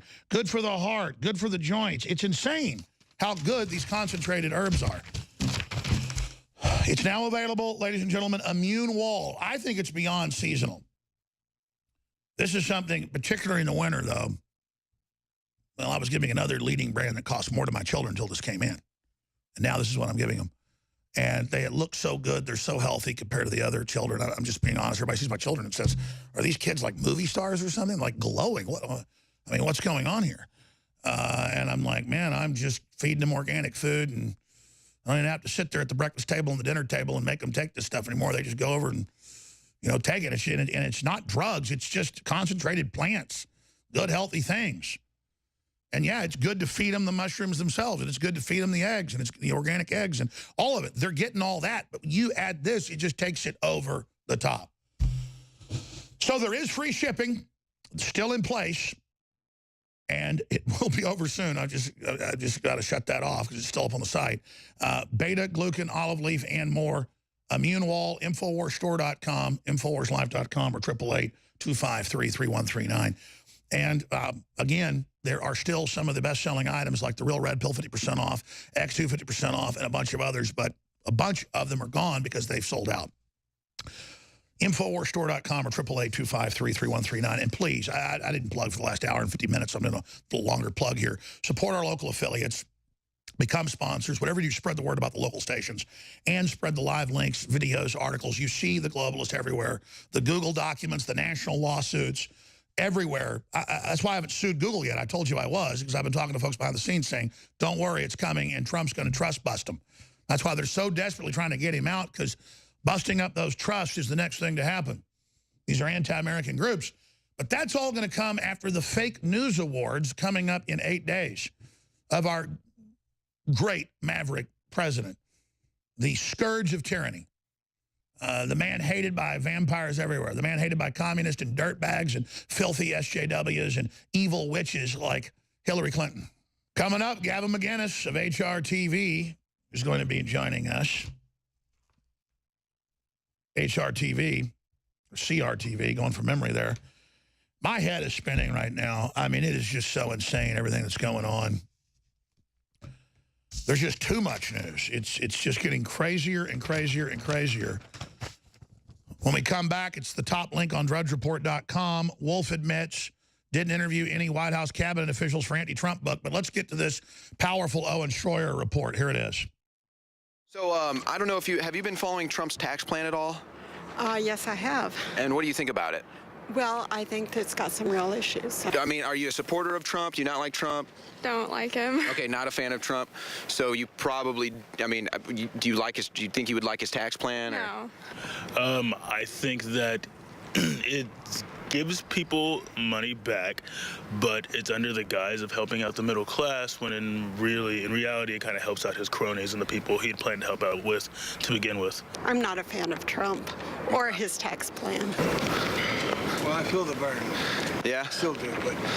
Well, don't you think, I mean, there's a couple highlights here. We're trying to get people to agree. There's a couple highlights from Bernie's proposed tax plan. For example, he wants to preserve tax credits for people that produce electricity from wind, biomass, you know, geothermal, solar, stuff like that. Would you support something like that in a tax plan? Absolutely. Power stuff that's, you know, more sustainable, renewable. He wants to provide tax credits for that. Would you get behind something like that? Absolutely. Would you support that? Yeah. Would you support that? Yes. People that work with renewable energy, sustainable energy like wind, you would support that? Of course. Yes, yeah. I'm not super educated on this subject, so I don't really want to put forward a lot of opinions. What about the child tax credit? Bernie's plan wants to double the child tax credit to make it $2,000 per kid that's a dependent, so that some of those, you know, middle-class families or whatever that have multiple children, they keep some of that money in their own pocket. Is that something you support in a tax plan? Yeah, I'd be okay with that. Well, the child tax credit, so they keep some of that money. Would you support that? Absolutely, absolutely. You would support that? Yeah. These are getting more of the money. They're keeping more of their own money. Do you like that part of the plan? I do. I don't think so. No, you don't like that? What about you? Ooh, I'm on the fence on that one, to be honest. And why don't you like that? People might abuse it. So they might start having kids and... Yeah, just to get a tax deduction, and it wouldn't be good. Well, they'd still be paying more for having a kid, though. That is true. So I'll just give you one more here, and we'll let you go. He wants a repatriation tax. So basically, some of these assets and monies that are sitting overseas that people have been trying to avoid the taxes at, he wants to put a mandatory tax on that as a repatriation effort. Like offshore bank accounts, etc. Yeah, is that something that you would support in a tax plan?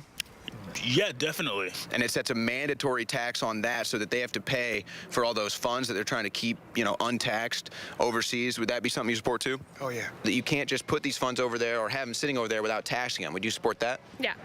Yeah, I think that's fair. Just have that sitting over there or move the money over there without paying taxes. Would you support that?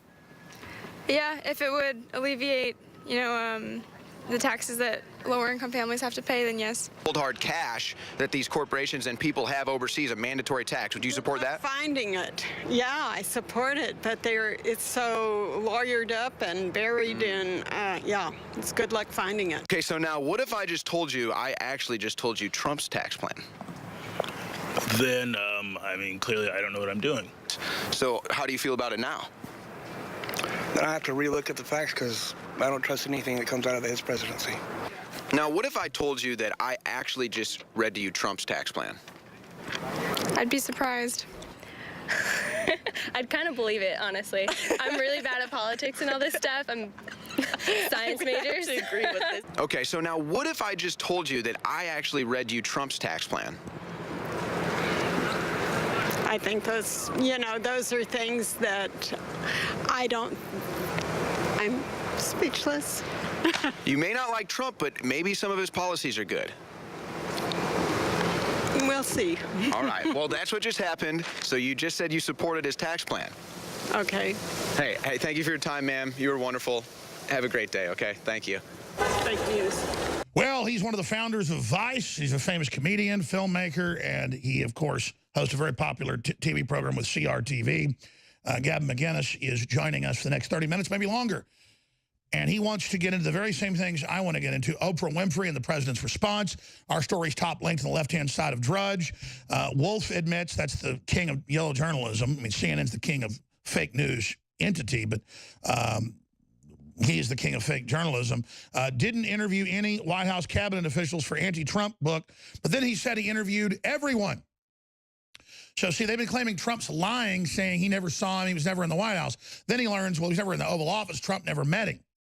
Then the guy said, well, he did. And then he said he also interviewed the president on a bunch of programs. But now we learned he didn't interview any of them. Wow, a known liar is a liar. Unbelievable. That's coming up. We've got Oprah petition. Oprah must disavow Harvey Weinstein. We've got videos and photos of him grabbing him, kissing him, sticking her tongue in his ear, bringing hot chicks to him. I mean, I know Oprah likes to party. And that's fine if you and Weinstein like to, you know, roll around in the whatever together. I mean, the word is they've got a relationship. The issue is the spider bringing flies to the other spider. I guess that's how spiders love each other. Or the praying mantis might bring another bug to the female praying mantis or vice versa. So we're going to be looking at that. We've also got this department store that had a little kid with a monkey on his shirt. I mean, my kids have had Curious George shirts. Doesn't mean that they're monkeys. But we've got that. The Weekend says goodbye to H&M over racist monkey sweatshirt ad. That's right, because, again, if somebody's got a shirt about monkeys, little kids love monkeys, coolest monkey in the jungle, that's racist. Wow. I didn't know that. I think all 4 of my kids actually have shirts that say something about monkeys, and you know, you go to the store and they'll have like, your kid can be a unicorn, or your kid can be a monkey, or your kid can be a fish, or your kid can be with the little bath towels they wear on their head so bath time's fun. I think all my children have had monkey outfits. I didn't know that I was saying my children were monkeys. So we're going to talk to Gavin McInnes about that as well. But first, here's the president responding to Oprah Winfrey saying she might run for president or be the shadow president. Here it is. Hey, can you beat Oprah, by the way? Thank you. Yeah, I'll beat Oprah. Oprah would be a lot of fun. I know her very well. You know, I did one of her last shows. She had Donald Trump, this is before politics, her last week. And she had Donald Trump, and my family was very nice. No, I like Oprah. I don't think she's going to run. I don't think she's going to run. I know her very well. Yeah, he knows her very well. A lot of skeletons is what he's hinting at. I was kind of mad at Ivanka Trump praises Oprah Winfrey's Golden Globe speech because it is a bunch of bull and anti-male stuff, but maybe they're trying the judo move of being friendly here. Well, Gavin McInnes and myself, we're not going to go with the judo move. Gavin McInnes, my friend, what do you make of all this? I make of it, I was actually pretty worried about it last night because you think of, you know, the identity politics vote, the woman vote, the bitter vote, the millennial vote, the dumb vote. She's got all of these different votes that end up being more than 50% of the country. The people who genuinely have skin in the game and get politics, they're a minority. So I was kind of scared. And then I talked to Roger Stone a second ago and he goes, dude, relax. Can you imagine the kind of skeletons this woman has in her closet? And then he dropped it, but he's right. She's a lesbian. Well, the word is she likes it all. Oh, yeah? Well, I think, you know what a lot of lesbians do, especially when they're young and in their honeymoon phase? Oh, we all know. They're into women then, but really they're intimidated by men. And then they just want a man that'll let them bring women in, but they want a man. Well, a lot of them will use men as human dildos. Because it works, and it's an organic little piece of penis there that basically simulates family audience. Whoa, sorry, go ahead. So I think Stedman is just a human dildo that she would use with Gail. This is just a theory, of course, but it's not unheard of for lesbian couples to use a third guy as just sort of a sex toy. Well, yes, and it's a horrible abuse to the man, too. I think it should be outlawed. Poor guy. He must be crying himself to sleep at night. Poor yeah, bastard. it's terrible. Family show, seriously. Please continue, Gavin.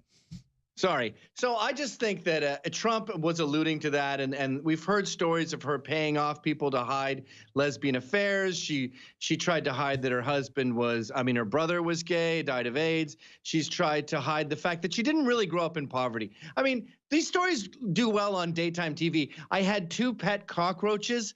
Come on. There wasn't a prisoner in 1700 who had pet cockroaches. She's such an obvious liar, and that works for daytime TV, but it won't work in politics where everything has to be aired out. She doesn't have a chance in hell.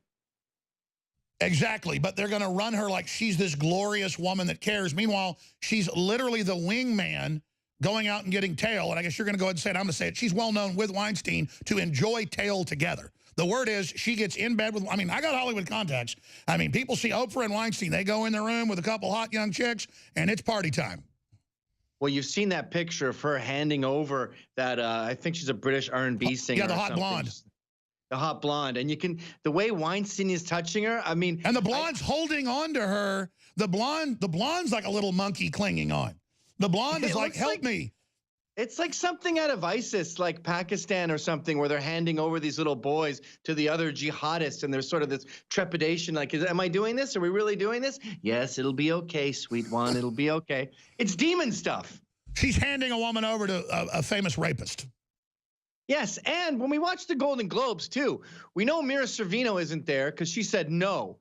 But everyone else, you look at them and you go, well, you're here. Did you say yes? I mean, Salma Hayek pretends she was a victim, but she did the lesbian scene in the movie for Weinstein. All these people followed the rules, and now after they've done this, which is really just very expensive prostitution, they put on their low-slung black dresses and go, me too. It's over now. I'm going to stop being an expensive prostitute. No, sorry, it doesn't work like that. You can't get on your high horse when it's fashionable. Can you imagine being a high-end escort in New York or Chicago or L.A. and you knock, you go to the door and it's Oprah Winfrey in a dominatrix outfit? I would do it, and I don't care what my wife says. I would do it for the story. Can you imagine at the bar with your buddies and you just got back from having sex with a $3-billionaire lesbian mogul? I mean, the stories are amazing. Well, that's right. Here it is from the New York Post. Lesbian flings, prostitution, and abuse lies. Oprah's hidden life. And the word is she's seen more tail than a toilet seat. She doesn't even know who her dad is. Look, America's ready for another black president. America's ready for a woman president. America is not ready for an unmarried, closeted lesbian with a deep, sordid past who believes in The Secret. She believes that if you keep saying something like, I want a Mercedes-Benz, it'll magically appear. She told a woman who had cancer that she could use The Secret instead of chemo. I mean, she did recommend Western medicine, but this woman said, I'm going to go with The Secret. Thanks, Oprah, and then promptly died. Exactly, but it gets worse. It gets worse. Oprah runs this big tax-free cult with Bill and Melinda Gates and teaches Africans depopulation. And I'm trying to find the article I saw a few years ago. In Europe, she runs a group of women that pledge to never have children for the earth. Wow. Well, she's racist, too. I mean, she goes to these inner city schools and she says, I don't like it here. They're all petty and they're materialistic. Meanwhile, she's the most materialist person in the world with the, you get a car, you get a car, you get $450 cheese steak knives. But when it comes to other people, she hangs out. She's the only black person led into Bill and Melinda Gates' whole eugenics operation. Oh, really? Oh, yeah, and look then she opens a school in South Africa because she likes the blacks there. They seem more ambitious. She spends, what, $40 million of it. It's got a beauty salon. It's got a yoga studio. Only 150 girls can go. Thanks, Oprah. You helped the black elites in South Africa. Mugabe's kids can go. Fantastic.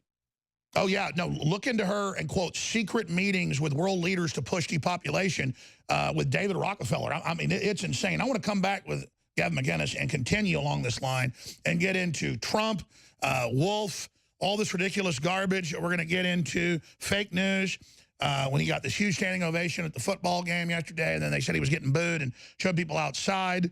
I want to get into, again, the whole monkey controversy. Your kid can't wear a monkey shirt if they're black, or that's racist. We'll be right back. I'm Alex Jones. That's right. Gavin McInnes, he agrees with the president. Hillary Clinton is nothing compared to Oprah Winfrey when you talk about the incredible skeletons. And if she thinks she's really going to run in 2020, I think it's a bluff. Trump thinks it's a bluff. But Gavin McInnes, he's really up on his Oprah history. Gavin, I mean, look, there's nothing wrong with being a prostitute, but pimping women, bringing women to Weinstein, all of it. This is mainstream news. Let's talk about why you think she's unelectable.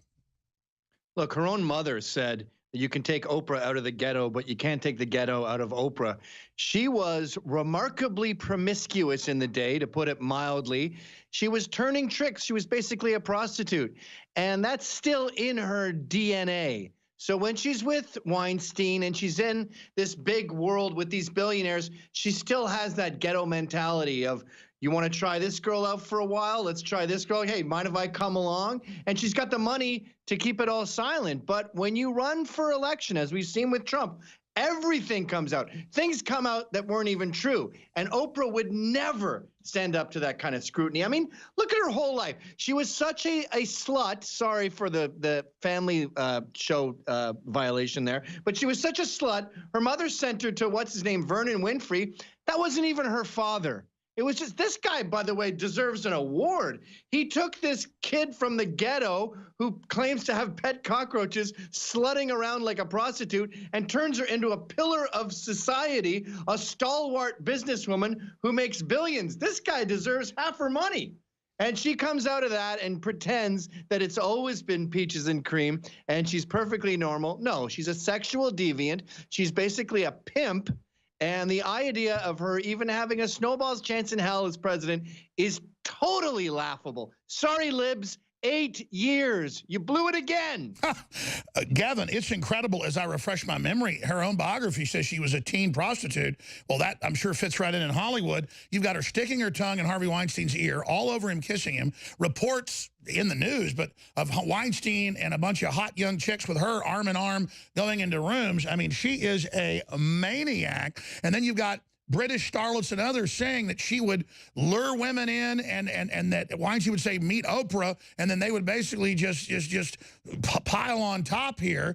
I mean, she's not going to disavow Weinstein, as Paul Watson wants in his new petition, because she's probably a bigger deviant than Weinstein, who then goes to the Golden Globes and lectures us about how all men are pigs and bad. I mean, this woman is the ultimate hypocrite. Yeah, she gets raped by her black cousin, allegedly, and decides to pin the blame on white men and Trump. It's like she uses her rape as a flamethrower and just directs it at anyone she doesn't like. If her flight is late, it was my rape. It really trivializes the genuine. You get a rape. You're a rapist. You're a rapist. You're a rapist. You get to be a rapist. You get to be a rapist.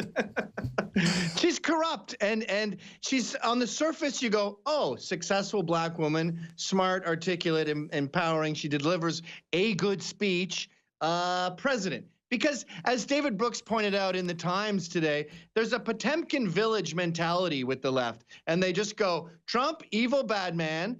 Black lady, good lady, and they don't go deeper than that. Like, they don't go, who is this person? And with the White House, they don't go beyond the Potemkin village, and they don't look at unprecedented black unemployment, 2 million new jobs, Dow records broken every day, ISIS on the run. They ignore all of that, all of these global victories, this draining the swamp, and they just go, he made a rude joke in a bus, and that woman's black. Gavin, what's even worse, and I totally agree with you, you're causing me to have all these things I'm remembering about Oprah, but just the other night at the Golden Globes, they cut to Meryl Streep, and they're all shaking their heads yes about how evil men are and have tears in their eyes. This is a woman that does standing ovations at the peak of the controversy 6 years ago when they wanted to let Roman Polanski off for kidnapping and raping a 13-year-old girl till she reportedly anally bled everywhere. I'm not trying to be gross, but he raped a little girl.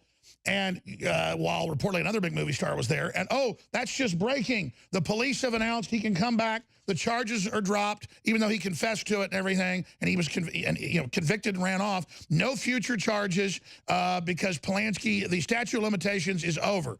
So meanwhile, you've got Meryl Streep saying that Richard Dreyfuss, when she agreed to do the stunt, slapped her too hard in an Academy Award-winning movie. I mean, the slap's famous. I mean, it's real.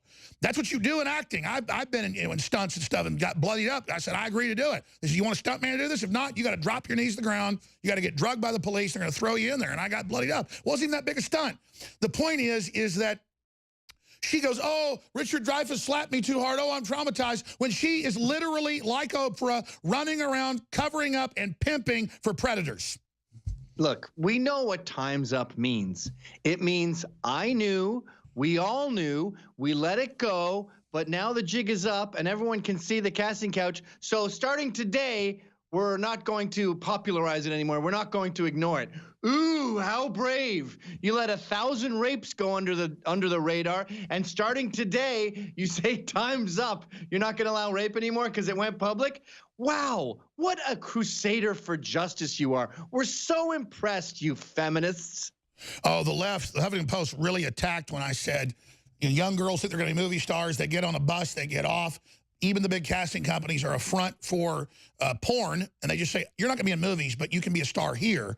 And then they end up not even paying them. Then they drug them up and use them for prostitution. And this is the admission. And then the media, the left, attacked me saying it was a conspiracy theory because they don't want young girls to know the most miserable place on earth, or young men as well, is Hollywood. You want to get raped? You want to get abused? You want to get killed? Go to Hollywood.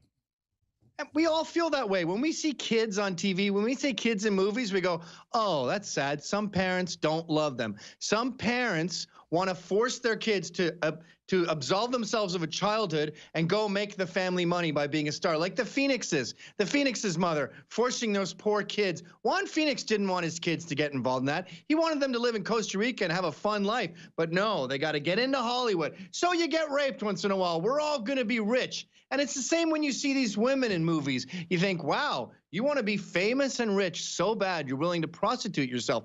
They're all just very high-paid sex workers, and it is brutally sad. And I loved watching the Golden Globes the other night because for the first time ever, America can see these people through our eyes, which is these are all disgusting, greedy whores. That's right. And literally, Oprah Winfrey is known for luring women into Harvey Weinstein, and then she's going to lecture us. Because, again, she had the talent. She is talented. She's a great liar. She has a lot of charisma. But other than that, it doesn't just take talent. You know how she worked her way up right through the whole power chain. She fit right in. She's a pimp, and Harvey Weinstein is the biggest paying John in the history of Hollywood, but neither of those two are unique. That is the culture of Hollywood. That's why the term casting couch exists. Oprah Winfrey sticking her filthy tongue in the filthy ear of Harvey Weinstein and then lecturing us about racism when she's worth $3 billion, the highest paid entertainer in the world. We'll be back with Gavin McInnes. I'm Alex Jones, newswars.com, prisonplanet.tv. Stay with us, spread those links, spread the live links right now. It's an act of resistance. I'm Alex Jones, your host. Gavin McInnes, founder of Vice, comedian, filmmaker, is with us. He's on CRTV.com. A lot of people ask me, you know, why are you promoting CRTV that's got the Duck Dynasty guys and all these other shows on it when it's directly competing with you? It's not competing with me. I wish Mark Levin, all those people, the best. They've got a nice lineup of people. They do a good job. Some of it's pretty racy. That's, you know, fine, different strokes for different folks. We're in a war against globalists that want to totally control our lives. And the left knows how to unify to take over countries. We have to unify at least ideologically. Now, that's one question I've got. Then we'll get some other subjects. I knew about problems with Bannon, not just from Roger Stone, who just said, oh, he's horrible, bad news, but I just don't want to infight either. And this is going back during the campaign. I knew about all the stuff. I know some of the stuff Wolf says is true, some of it isn't.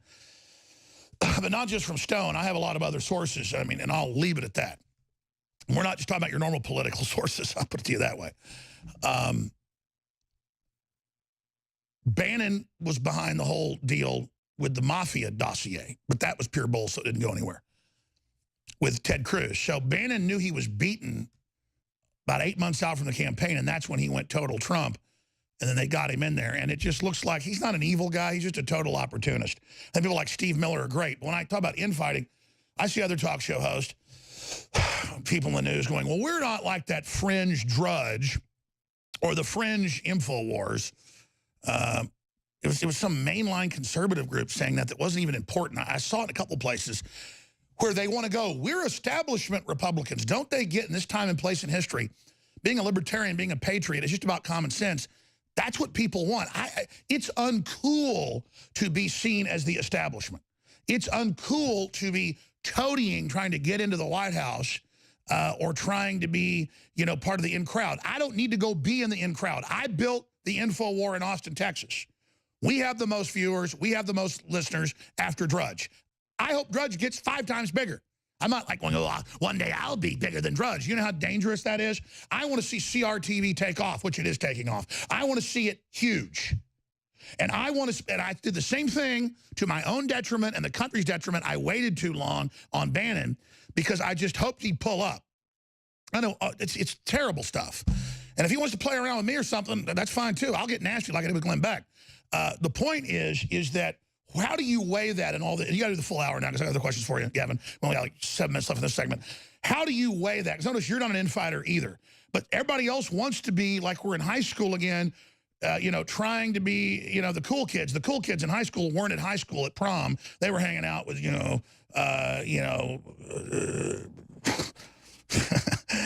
25-year-old women whose husbands were out of town. I mean, they just don't even get it. We don't want to be in their club. What's your take on that? Well, the left has too much unity. They will take any rapist, pedophile, any racist BLM who wants to kill white people, any jihadist, Linda Sarsour, Sharia law lover who wants women as second-class citizens and hates gays. They'll take anyone who contradicts their entire ethos as long as it gets their numbers up, as long as they have mutual enemies. But we here on the right, we have the opposite problem. And we can't wait to disavow. And we got the never-Trumpers and the neocons and the paleocons and the libertarians and the new right and the alt-right and the alt-light. And they all hate each other's guts. And maybe it's because I kind of come from the left, but I don't like that. I want unity. And when Steve Bannon came out and said that all these things about Russia collusion, God, it was just, I just prayed for it not to be true. And his defense seemed semi-reasonable. He said, no, I was just saying that Russians are bad people. But it took him forever to say that. And I just thought, oh, great. Just give the He brought Wolf in. He protected him. And then he was the leaker. Did you feel like you got punched in the stomach when he wouldn't disavow for like 4 or 5 days?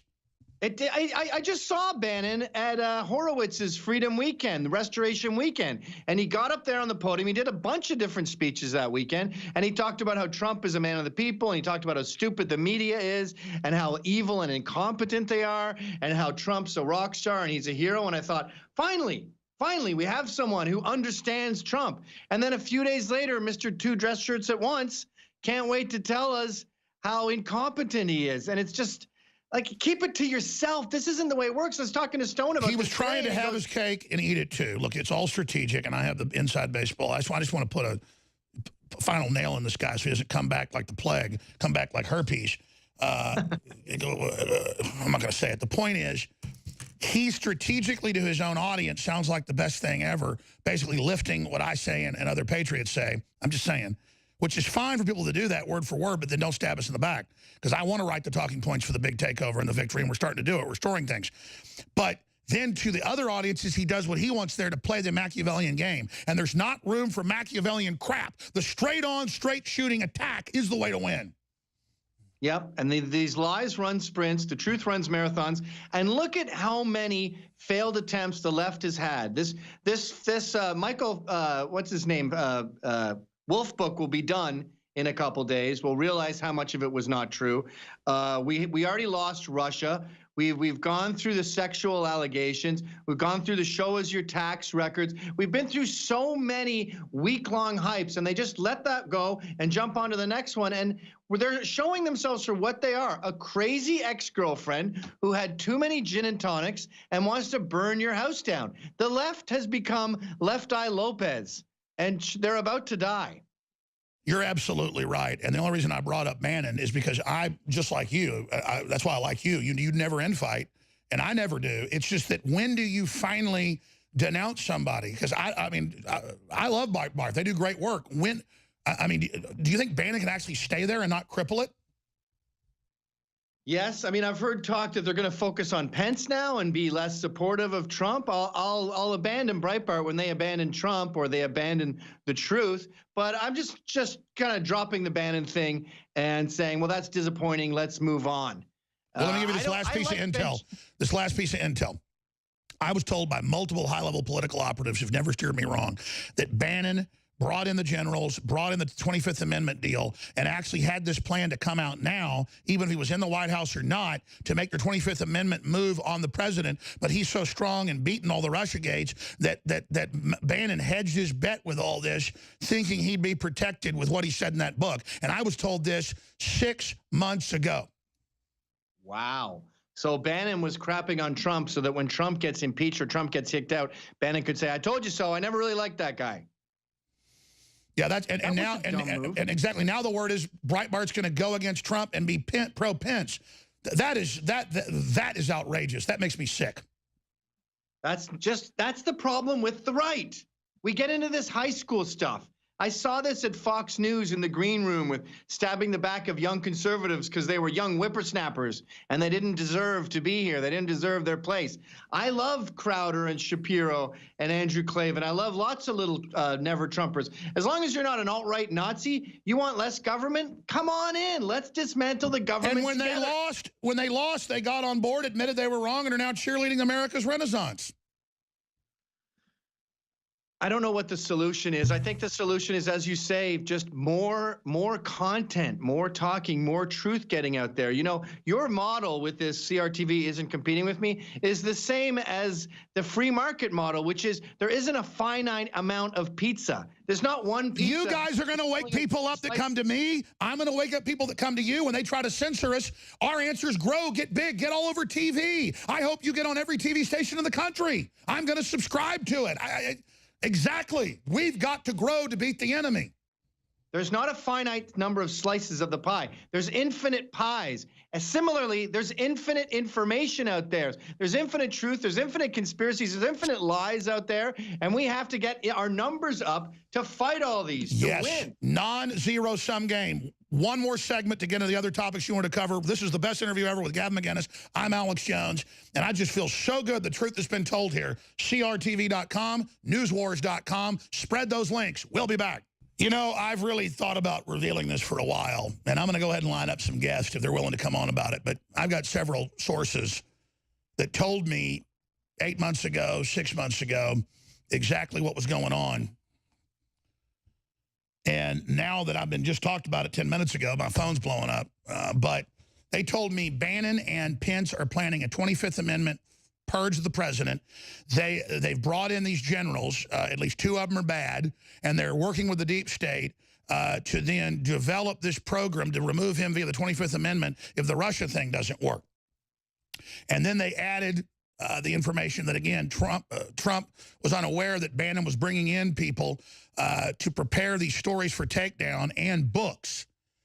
And then literally this all happened, and now the proof's even more intense. Bannon has now got Breitbart saying they're going to go for Pence and stop supporting Trump. I mean, it's so obvious what's happening. And then communist Chinese connected money is flowing into Breitbart. I don't want to attack Breitbart.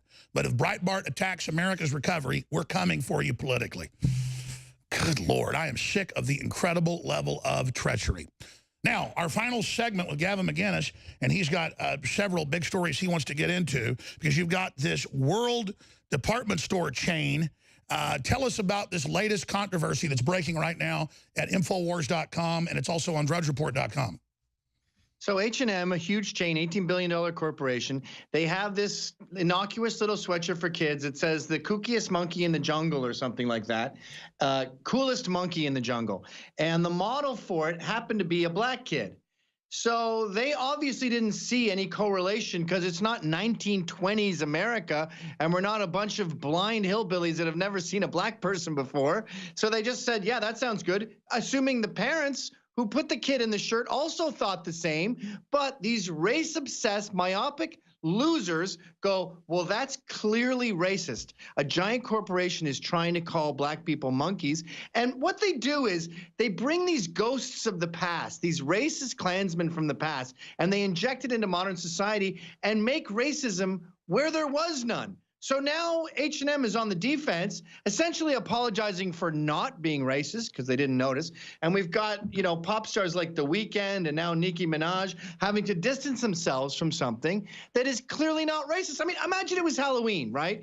And these little kids show up and they're dressed as animals, and there's a white kid dressed as a monkey and a black kid dressed as a monkey. And you said to the black kid dressed as a monkey, whoa, whoa, whoa, and then looked at the parents and said, what are you doing there? That's the racism. If I saw an ad with a black kid with that shirt, I'd say that's a cool shirt. Again, my children, multiple ones, have had the Curious George bathrobes because, you know, when they're little toddlers, they like to put it on and makes it fun if they take a bath or whatever. They run around the house in it, and they've been octopuses, they've been monkeys. I mean, who would even think like this? No more monkeys jumping on the bed. Ring any bells? Kids act like monkeys. They jump around. Black kids and white kids and Asian kids act like monkeys. My 8.5-month-old daughter's favorite toy is a Curious George monkey, and I act like a monkey with it, and I'm teaching her how to make monkey sounds. They just are. The demand for racism is so high. Well, babies look like little monkeys to begin with. There's no racism there, so they have to drag it from the past. We are primates. We are. I mean, you know, we are in the ape family. Listen to the scientist. I mean, I guess we are actually monkeys. Look, 50 Cent calls his crew G-Unit. Bathing Ape is one of the most popular clothing lines in the hip-hop community. Who cares Why are you making everything about 1930s? I know why. Because this entire industry is based on the myth that America is a racist, sexist, homophobic, transphobic, blah, blah, blah. But there's no examples of it. So they go, well, let's just make that into an example so I have more fodder to complain. Gavin, they know what they're doing, too. LeBron James, worth hundreds of millions of dollars, bitching about racist white people everywhere, who are the majority of his fans. The NFL has lost 20, 30, 40%, depending on the week of their viewers. It's all falling apart. And they just keep pushing, keep pushing, keep pushing. And I've heard the football players go, well, I don't care. I got an $89 million contract with 5 more years left. I don't care if the NFL goes under, because I'll have mine. I mean, this is incredible. By the way, LeBron James, there was a propaganda poster in World War II that had a big ape holding a woman, and he's wearing a Kaiser helmet. It says, defeat the brute, and he's holding this woman like King Kong with a big club. And then LeBron James did a parody of it on the cover of Vogue, where he's holding Gisele Bündchen going, ah, in the exact same way. But then he decides, no, I'm going to pillory H&M because that's the hot thing to do. And it just shows, you know what they are? You know what Americans in general have become, especially the rich? A big pile of ingrates. You got these NHL players literally getting away with murder in some cases, and they're dropping a knee because they hate America so much, because they came from nothing and now they're millionaires, and they're getting all these charges dropped, all these gun charges dropped, all these rape charges dropped in the NBA, and they can't wait to complain about how horrible America is. As a Canadian immigrant, as someone who came here in the 90s, I'm just incredibly grateful that I get to live in the freest country in the world, where the free market can reign supreme, and the people who benefit from it can't wait to bitch. That's because they want to shut it down for us. They're directed by the globalists. They know what they're doing. It's completely cold-blooded. Here is Trump at the championship college game between Georgia and Alabama, getting a standing ovation by 70+ thousand fans in a packed attendance. The media didn't even pick up on this. But then hundreds of stories about a couple hundred people outside that were bussed in, booing in the rain. So let's go ahead and play what really happened. This should be in the president's fake news awards coming up in 7 days. He should play what really happened. And then, of course, the big fake news award is that no one was inside. CNN showed right as they opened the gates on Inauguration Day last year. The president should do that and then show it was actually a packed crowd from the CNN photo from behind him. You can actually see me there right up at the front. That's crazy. But they show you no one there, and then here it is jam-packed, record crowd. Again, for the fake news awards, the nomination goes to the media, CNN, saying that the president was booed when this happened.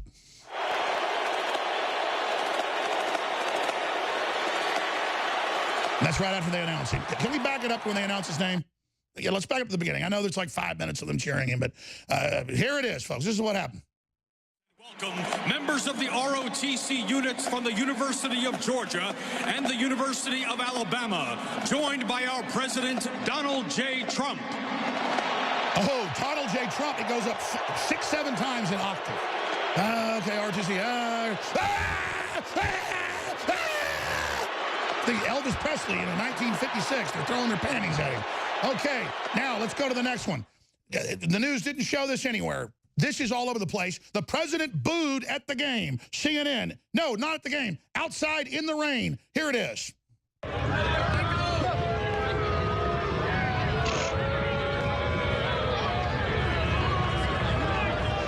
And the award for greatest fake news goes to CNN for reporting that he was booed at the event. No, outside a small crowd, but sounds like maybe 50 people out of the 200 million. Boo, boo.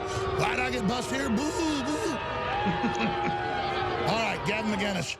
I mean, boy, how great is this award show the president's going to do? Fireside chat. You want to talk about the tweets, the fireside chat. How dare them talk about taking his Twitter away so he can communicate with us? You wanted to close up with that. Well, that was a big turning point for me during the election. I was worried because I read the polls and I read the New York Times and I go, uh-oh, it's not looking good for our guy. Then in Florida, he just takes out his phone and he just goes like this. And you're looking at the Rolling Stones in Rio. I mean, there are 100, 200,000 people, just a sea of people. It looks like an ocean of Skittles, just all these humans out there. And you go, wait a minute, I don't think we're getting the full story. And that's why I love his Twitter. 90% of the stories about him this summer were negative, 90%. So the press is taking everything he says and spinning it. And Trump has figured out a way to jump over the mainstream media and just talk to us like we're buddies. I'm like really smart, a very stable genius. Yeah, good. I want to hear that he's had enough of Pakistan. By the way, it is genius to run, if you never run for office and win the presidency against all odds. Try it. Try it if it's so easy, guys. I love hearing that he's had enough of Pakistan, that he's withdrawing $285 million from the UN. You know, Obama says he's drawing a line in the sand with Syria. Trump actually North Korea's coming to the table. Punishes them. North Korea's coming to the table. You need to slap a wrist when someone talks a big game. Obama let Syria walk all over him. Then Kim Jong-un starts talking trash about Trump, and he just slaps him down again. We need a whack-a-mole president because we've got too many ingrates out there. You're absolutely right. All right. CRTV.com, Gavin McInnes. I love coming on your show. I love the fact you have Paul on. You're welcome to have all our crew on. We want to have you back on and all the other folks from CRTV. Keep it up. And how do folks get one of those handsome coffee cups? I want one of those.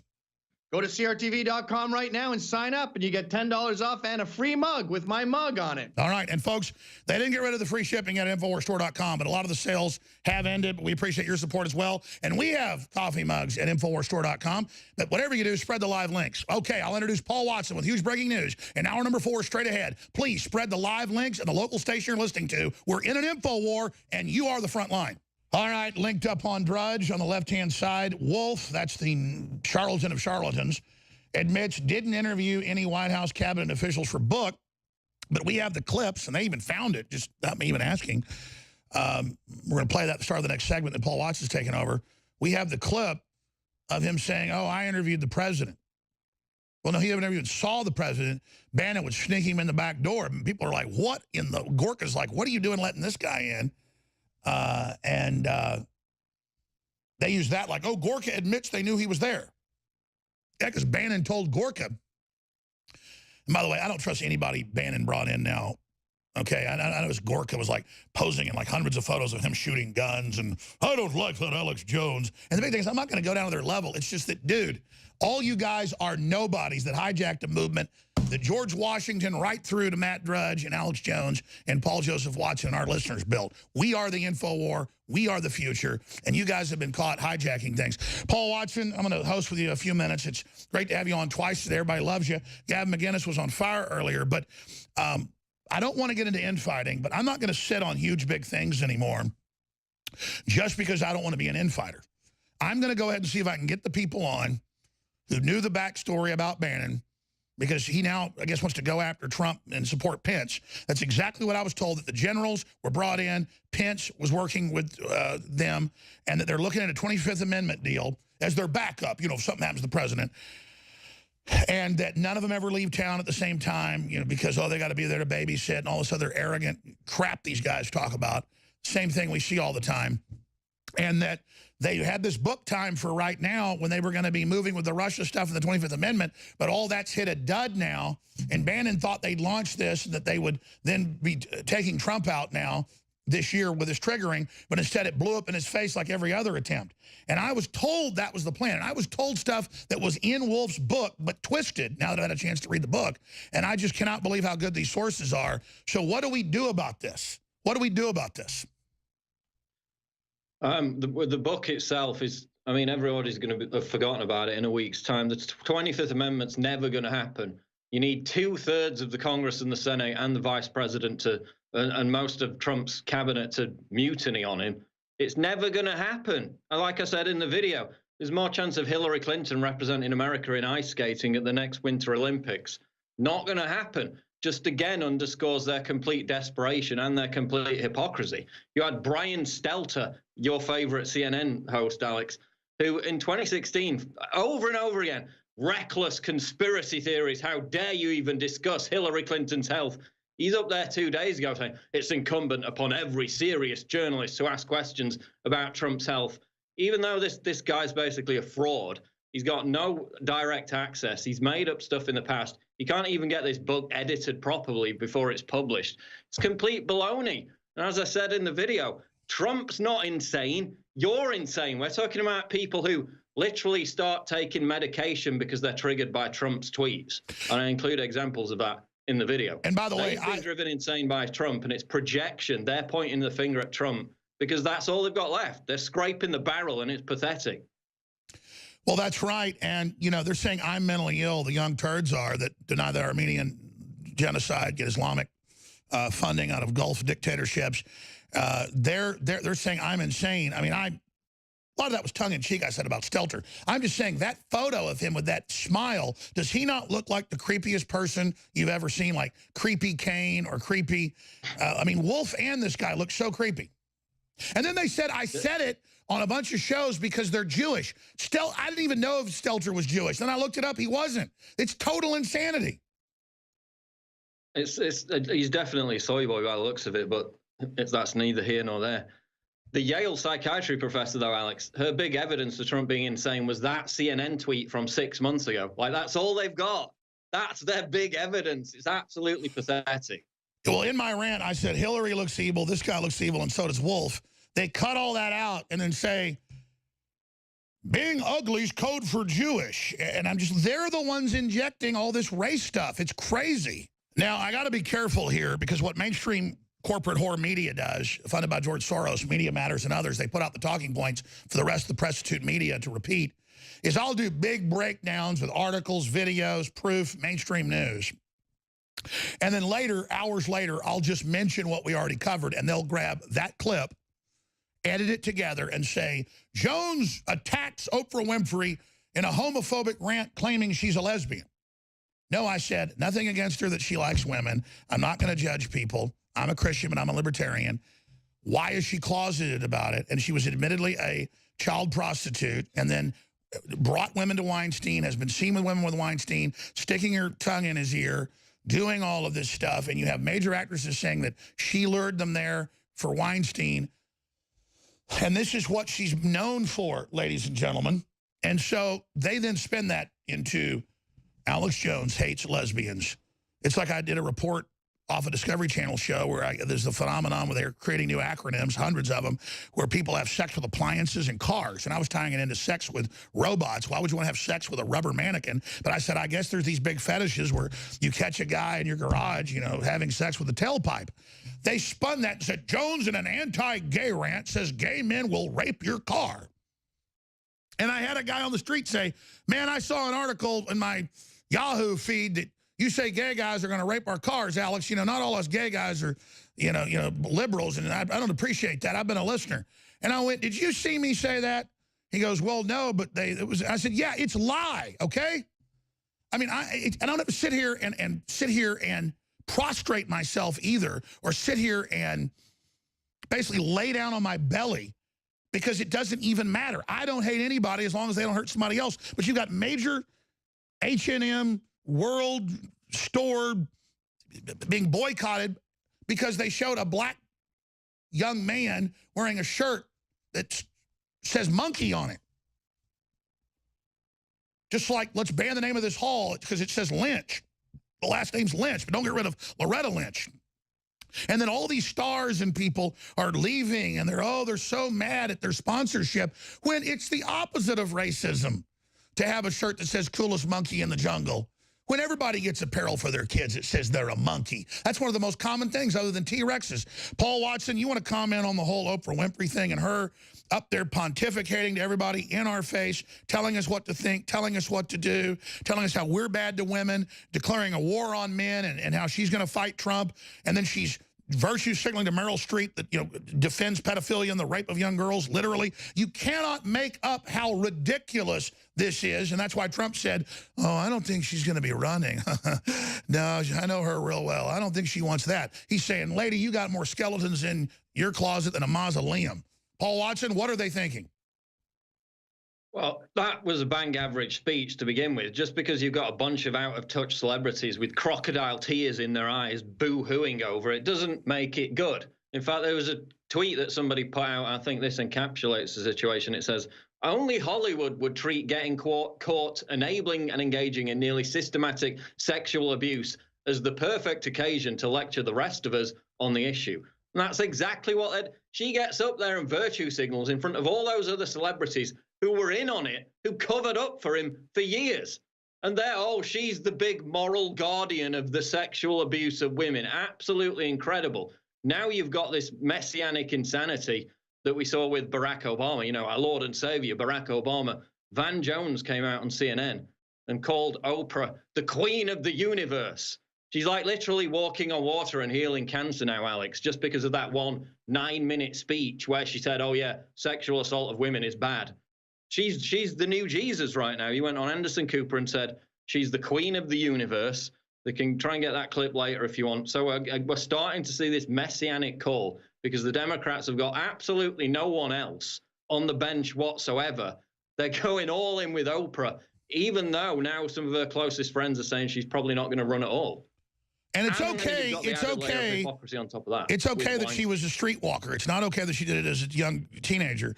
But the fact that she's known and she's been accused by prominent people, and there's photos of her bringing actresses to Weinstein so he can jump on her, and then she reportedly hangs out with him, sticks her tongue in his ear, and that they've got some type of weird relationship. And they've been seen in Hollywood disappearing off into alcoves with a couple chicks. I mean, as long as it's consensual, that's their issue. But lecturing us when she's basically, according to many, pimping people directly to the Hollywood elite because they think, oh, it must be safe. Oprah's going to lead me in there. What do you think, Paul? Well, the other issue is she got up in front of this Golden Globes, which is owned and hosted and run by the Hollywood Foreign Press Association, which is a collection of journalists who only write about Hollywood issues.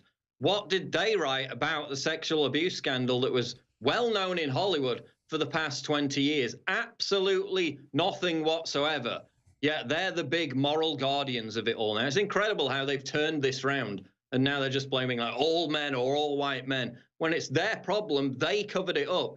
The cancer's within Hollywood, and they're turning it around on us and saying that we're responsible for it. Absolutely incredible. You know, you had like Ben Affleck, Matt Damon. They knew about it in the 90s. She was hanging around with Weinstein as late as 2014, probably after that, Oprah Winfrey. Very, very cozy with him as well, as you can see from the pictures. People knew about it in the early 2000s. People knew about it in the late 90s.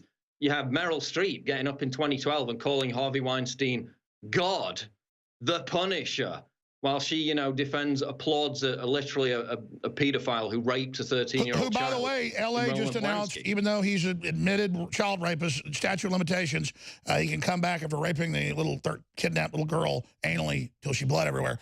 Sorry to give you details, but that's what he did. It's not just statutory rape. They raped her, drugged her and raped her, reportedly other men, but they never went after them. Some very well-known people that look quite devilish, strangely enough, in the face. But people that play devils would do such a thing. So we've got all that going on. Since you mentioned it, there's so many clips of her standing ovations right in the middle of controversy for him, her saying he did nothing wrong, bringing back. There's a lot of these clips. Here's one of Meryl Streep defending a child kidnapper and anal raper. Here it is. Goes to Roman Polanski for the pianist. Yeah, that's her standing ovation. There's another one where she says, let him go, he's a good guy. And then Harrison Ford, what an idiot. These people are sick.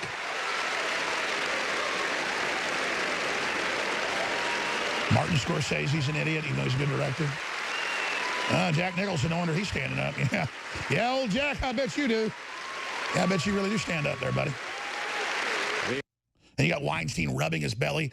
Back up to the last segment. So there's Meryl Streep, but there's another one where she's on she's on a film show. Paul, you've seen this where she openly defends him.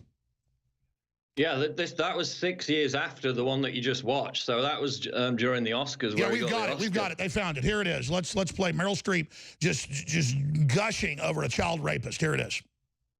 Yes, Roman Polanski. I'm very sorry that he's in jail.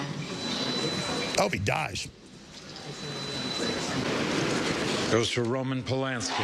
And by the way, until everybody made a big deal about it, they didn't even arrest him in Europe for reportedly stuff. Paul, I mean, where is this all going with these sickos lecturing us? Meryl Streep says Richard Dreyfuss slapped her too hard in a scene, and now she's a victim. Well, I bet that little girl got hurt pretty bad by those dogs lining up and gang raping her. She's also making the Katharine Graham film with Steven Spielberg, isn't she? She's still fronting herself as this icon of feminism. That clip that you just played, that was when he was arrested again in Switzerland for raping a 13-year-old girl, 6 years after she stood up and applauded him. Absolutely incredible. They had 100 Hollywood figures sign a petition, top Hollywood figures demanding his release, after everybody knew what he did, like decades afterwards. Oh, but now they're the big moral guardians on the sexual abuse of girls and young women. He can't even get back into the United States without being arrested. They never disavowed him. Meryl Streep never disavowed him.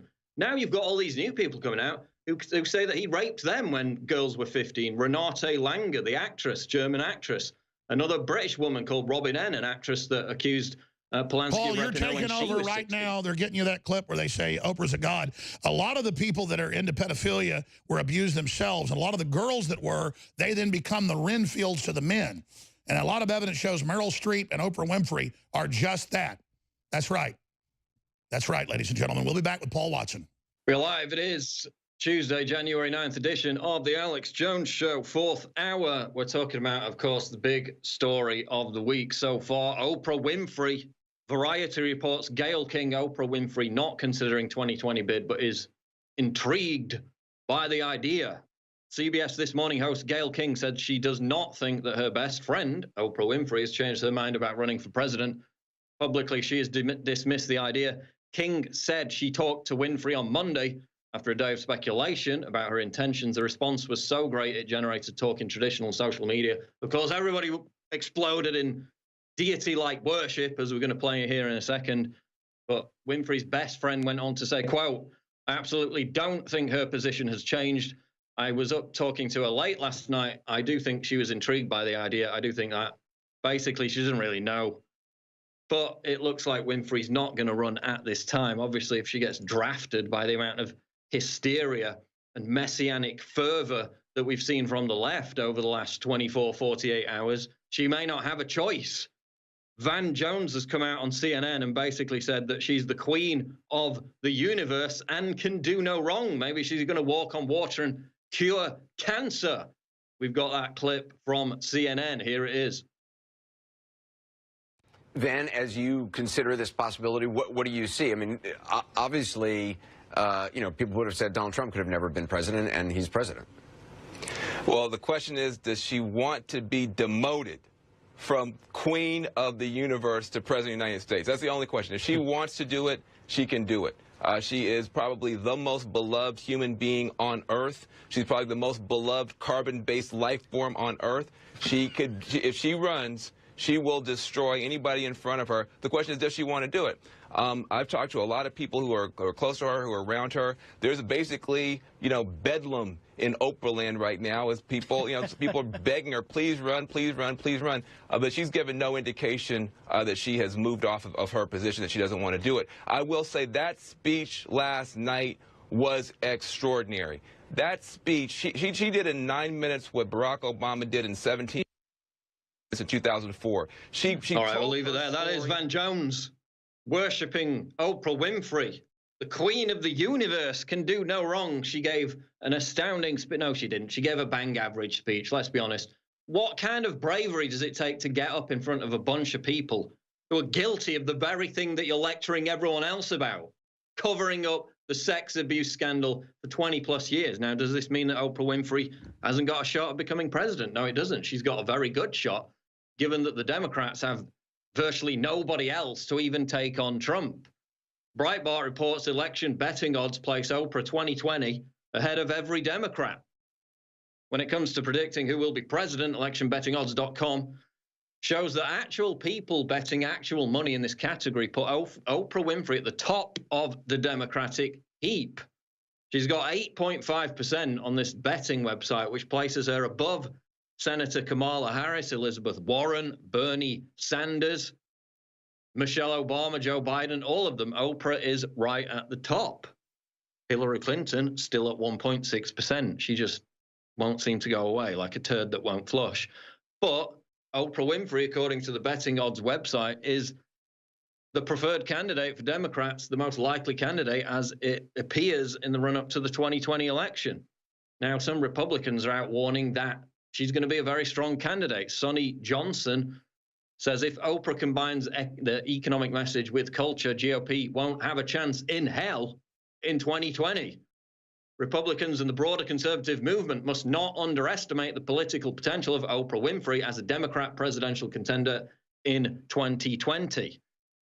Breitbart's Sonny Johnson went on to say Republicans are not going to have a chance in hell of defeating Winfrey as a presidential candidate in 2020 if the talk show celebrity successfully fuses an economic message with her cultural powerhouse assets, said Johnson. Now, of course, if you take the content, the largesse of her content from the speech on Sunday night, that's not what she's going to do. She's going to ramble on about identity politics, the #1 losing issue for Democrats, as was proven in 2016. And of course, they're so wedded to that ideology of identity politics, dividing people based on race, gender, and class, that they're going to hold her to it and they're going to force her to have that message, which means she's not going to have the wider cultural message, the wider economic message that Trump was able to tap into to win the presidency. So again, it's one issue if she runs, it's another if she actually has the right message to unify American people around voting for her, because she didn't send a very unifying message in a 2013 interview with the BBC, and we've got this clip here that we can play in a second, where she told an interviewer that basically to solve racism, we need more racism and we need old white people to die out. She actually said, she was obviously speaking about older white people. On Twitter say, oh, she didn't specifically say white people. She's obviously talking about white people. Context. She said they just have to die. That's a direct quote. Let's go to that clip. Oprah Winfrey in 2013. Here it is. Still, and there's a whole generation, I say this, I said this, for apartheid South Africa. I said this for my own, community in the South. There are still generations of people, older people, who were born and bred and marinated in it, in that prejudice and racism, and they just have to die. So there's Oprah Winfrey, the great uniter. Remember, we've had like 1.5 years of the media saying that Donald Trump is dividing people down racial lines. I don't recall Donald Trump ever saying that a certain race of people, and yes, that's obviously who she was talking about, context. I don't recall Donald Trump ever saying that a certain race of people or a certain age group of people just have to die. But no, he's the great divider. Oprah Winfrey's the great uniter in their world of fake news. Imagine what veterans, people who fought in World War II, people who fought in Korea, people who fought in Vietnam, would think about such a statement. Is that a unifying message? Is that a message of presidential quality? Now, we have this petition up on Infowars.com, as I mentioned on the show earlier. Will Oprah Winfrey disavow Harvey Weinstein? She gets up at the Golden Globe, sets herself up as this, angelic moral authority against the sexual abuse of women. They all worship, they all genuflect before her, the very people who were complicit in covering it up for like 20 years, but they're the victims now, and we need to be lectured about it. She gets up in front of an event literally hosted by the Hollywood Foreign Press Association, which organizes and hosts the Golden Globes. They're the ones responsible for reporting on Hollywood. They're the ones who said absolutely nothing about this scandal for the past 20 years. But then they put on this show where they're all dressed in black. Look at us. Look at how hard we can virtue signal. There was some other actress wearing a sweater that said poverty is sexist. Nobody really knew what that meant. Turned out the sweater cost $380. Could have donated that to a homeless charity, but no. So all these out-of-touch, preening, virtue signaling hypocrites get up there, lecture everybody else about sexual abuse when they're the ones that helped cover it up by saying nothing about it for the best part of 20 years. These people have appointed themselves as the moral guardians of the Me Too movement, and it's absolutely sickening. We'll be back in the next segment of the Alex Jones Show to break it down further. Don't go away. Breaking news at Infowars.com. Before we wrap up the Oprah Winfrey news, and I'll remind you again to go and sign that petition. I think it's up to about 4,000 signatures. We need way more than that. We need it to go viral. We need like 100,000, 200,000 signatures at least So she can then ignore it, and we can say, why is she ignoring this petition for people asking her to disavow her friend, Harvey Weinstein? That's not going to look very good, is it? If she does disavow him, then fair enough, more power to her. Before we get back into that, I want to tell you about the newest supplement in the InfoWars Lifeline. It is Alpha Power. It's available right now at InfoWarsLife.com for 50% off. That's the introductory discount, 50% off. This is the brand new Vitality formula developed to help boost your performance and energy levels. Amazing 5-star reviews, independent reviews at InfoWarsStore.com. It's got the powerful ingredients, the zinc, the organic maca root concentrate, the horny goatweed, the Tribulus terrestris fruit extract, which is probably easier to make than it is to say. The Alpha Power even works synergistically with Super Male Vitality to help you become a true alpha male and take charge of your energy to defy age. Try our Super Alpha Male Combo Pack and receive 50% off each when you buy them together. It is Alpha Power. It is the exciting new product at InfoWarsStore.com. Also, I can personally recommend Brain Force Plus, which is a nootropic which helps your neurons fire better, gives you clarity of mind, helps you have a better mental performance in terms of speaking engagements, if that's the kind of thing you're into, or simply work. It is Alpha Brain Plus. It is available at InfoWarsStore.com, Brain Force Plus, I should say. Other products are out there which are quite similar, which is why it was amazing how the media took a hold of this. I think it was a couple of months ago, and they were so triggered by me making a video about it, an advertising video, which actually I made back in April, so it was really old, where I advertised the fact that I took Brain Force Plus to help me with mental clarity, and they had an absolute fit over that, even though this field, nootropics, has been popular, especially in Silicon Valley, for years and years and years. This isn't some hokey recipe that we cooked up in a basement. Like, top whiz kids and professionals take this thing, they rave about it. So we got our own product based on that idea, and it's selling like hotcakes. I mean, look at the reviews, look at the 5-star reviews that we have up on InfoWarsStore.com. It is Brain Force Plus, highly recommended by yours truly. And it not only helps you with mental clarity and acuity, it triggers the holy heck out of the left whenever I mention it. You see a headline. Actually, that's funny, because we're going to talk about the guy who wrote that story in a little while. That's out of Vice Media. They were so triggered by me holding up a bottle of Brain Force Plus and talking about it. They discovered this ad, which was made in April. It was like a 6-month-old ad. And they went absolutely ape. And that is the perfect reason why you need to get your bottle of Brain Force Plus today at InfoWarsStore.com. It's funny how we've literally monetized their liberal tears and are actually making money out of it every time they get triggered. Funny how that works, isn't it? Brain Force Plus at InfoWarsStore.com. Let's get back into the news here. We're talking about Oprah Winfrey. Talking about now some of her friends saying she's not going to run, but she finds the idea intriguing. We've got Van Jones basically saying she's queen of the universe and would crush everyone in her path if she did run. She could walk on water and cure cancer as well, presumably. But of course, we have a little reminder as to the true nature of Oprah Winfrey with this petition up on Infowars.com. Oprah must disavow Harvey Weinstein. She got up in front of a Golden Globe ceremony, which is organized and hosted by the very press association that has refused to investigate Hollywood's sex abuse scandal for the past 20 years.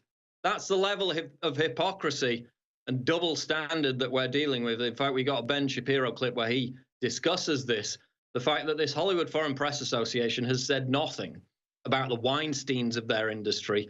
They covered up the truth about his behavior, like the rest of the actors in Hollywood, the likes of Matt Damon, Ben Affleck. They all knew about it. They said nothing. This press association, whose only job was to report on Hollywood, also complete silence. And they're the ones hosting the Golden Globes, at which Oprah Winfrey gets up and gives this amazing speech, bang average speech, in front of all these people who agree with her. They're virtue signaling to each other, and yet they're the ones responsible for covering the whole thing up in the first place. Let's go to this Ben Shapiro clip. Here it is. I got to let you go, but one last thing. You sort of went out on a limb today. You said you don't think she was that brave. You know, everybody on that room was up on their feet. And you said she wasn't brave last night. What did you mean? I mean, what the hell kind of risk was she taking? She was standing in front of an entire town filled with sexual abusers and harassers. She said nothing about it for 20 years. She was being cheered by people who said nothing about it for 20 years. And there she is, pretending that she's leading the fight. In what way has she led the fight? I sort of missed it. And just because she said some stuff last night, I haven't seen how things have materially changed. I mean, Reese Witherspoon was mentioned that she measures things before Oprah and after Oprah. What changed after Oprah? Oprah said a bunch of stuff. Well, I was under the impression that most of us agreed with that stuff when this stuff first broke, and she lauded the Hollywood Foreign Press Association. Where were they reporting on the sexual harassment and abuse scandal for the last 20 years? It is literally their job to cover Hollywood, and yet it took the New Yorker and Ronan Farrow to uncover all this stuff. Where was the Hollywood Foreign Press Association that was receiving such plaudits at the hands of Oprah Winfrey? Again, a woman who is good friends with Harvey Weinstein, being cheered by Meryl Streep, a woman who's gave a standing ovation to Roman Polanski. Yeah, but there's a circle of support that ignored everything that you just mentioned so potently. Ben, thank you very much. Great to see you tonight. There you have it. Let's not forget the fact that TMZ also reported after the Harvey Weinstein revelations came out that Oprah called up her friend Harvey Weinstein and offered her support. After it all came out, she still offered her support, reportedly. Now, of course, the team Oprah came back and denied that, but they did acknowledge that she wanted to get Weinstein on her show for an interview. So she actually wanted to give the serial sex predator a platform to explain his side of the story, and that's the least worst of it. According to TMZ, she actually initially called him up to offer her support to the serial sex predator and her best friend, Harvey Weinstein. We've shown you the pictures. Tons and tons of pictures of her canoodling, not just posing for photographs, literally like nibbling on the earlobe of Harvey Weinstein at these Hollywood bashers over the past 3 years at least, going back probably even further, given her professional relationship with him lasted at least, I think it was 10 years stretching back. According to British actress Katie Noble, when she met Weinstein at a 2014 event in London, picture of which is in the article, which features the petition on Infowars.com, she said Oprah was swinging off his arm. Oprah was swinging off the arm of Harvey Weinstein. She said that Weinstein used Oprah to lure her in with the promise of boosting her career. Weinstein subsequently sexually assaulted Noble, according to a lawsuit which has been filed against Weinstein in a Manhattan federal court back in November. The attorney of this British actress said Harvey wasn't acting alone. Harvey wasn't allowed and enabled to do what he did to Cadian and other women without help. Now, bear in mind, Ben Affleck, Matt Damon, and others knew that Weinstein had sexually harassed Gwyneth Paltrow back in the 90s. Scott Rosenberg, the screenwriter, whose first 2 films were distributed by Harvey Weinstein's company Miramax, said, quote, everybody effing knew about Weinstein's behavior in Hollywood. Of course, we had the famous clip of Courtney Love coming out in the, I think it was the early 2000s or mid-2000s, where she said, don't accept an offer to go to Harvey Weinstein's hotel room. It was common knowledge amongst many in Hollywood, yet now we have these reams and reams of pictures of Oprah Winfrey hanging out with her best friend, Harvey Weinstein, years after these revelations were known inside Hollywood. We have her reportedly calling Harvey Weinstein immediately after everything broke back a few months ago about him being a serial sexual predator. And now Juanita Broderick, Bill Clinton's rape victim, is coming out and saying to Oprah, it's funny how I never heard you mention my name. We'll get to that on the other side. This is the Alex Jones Show live, Infowars.com. Don't go away.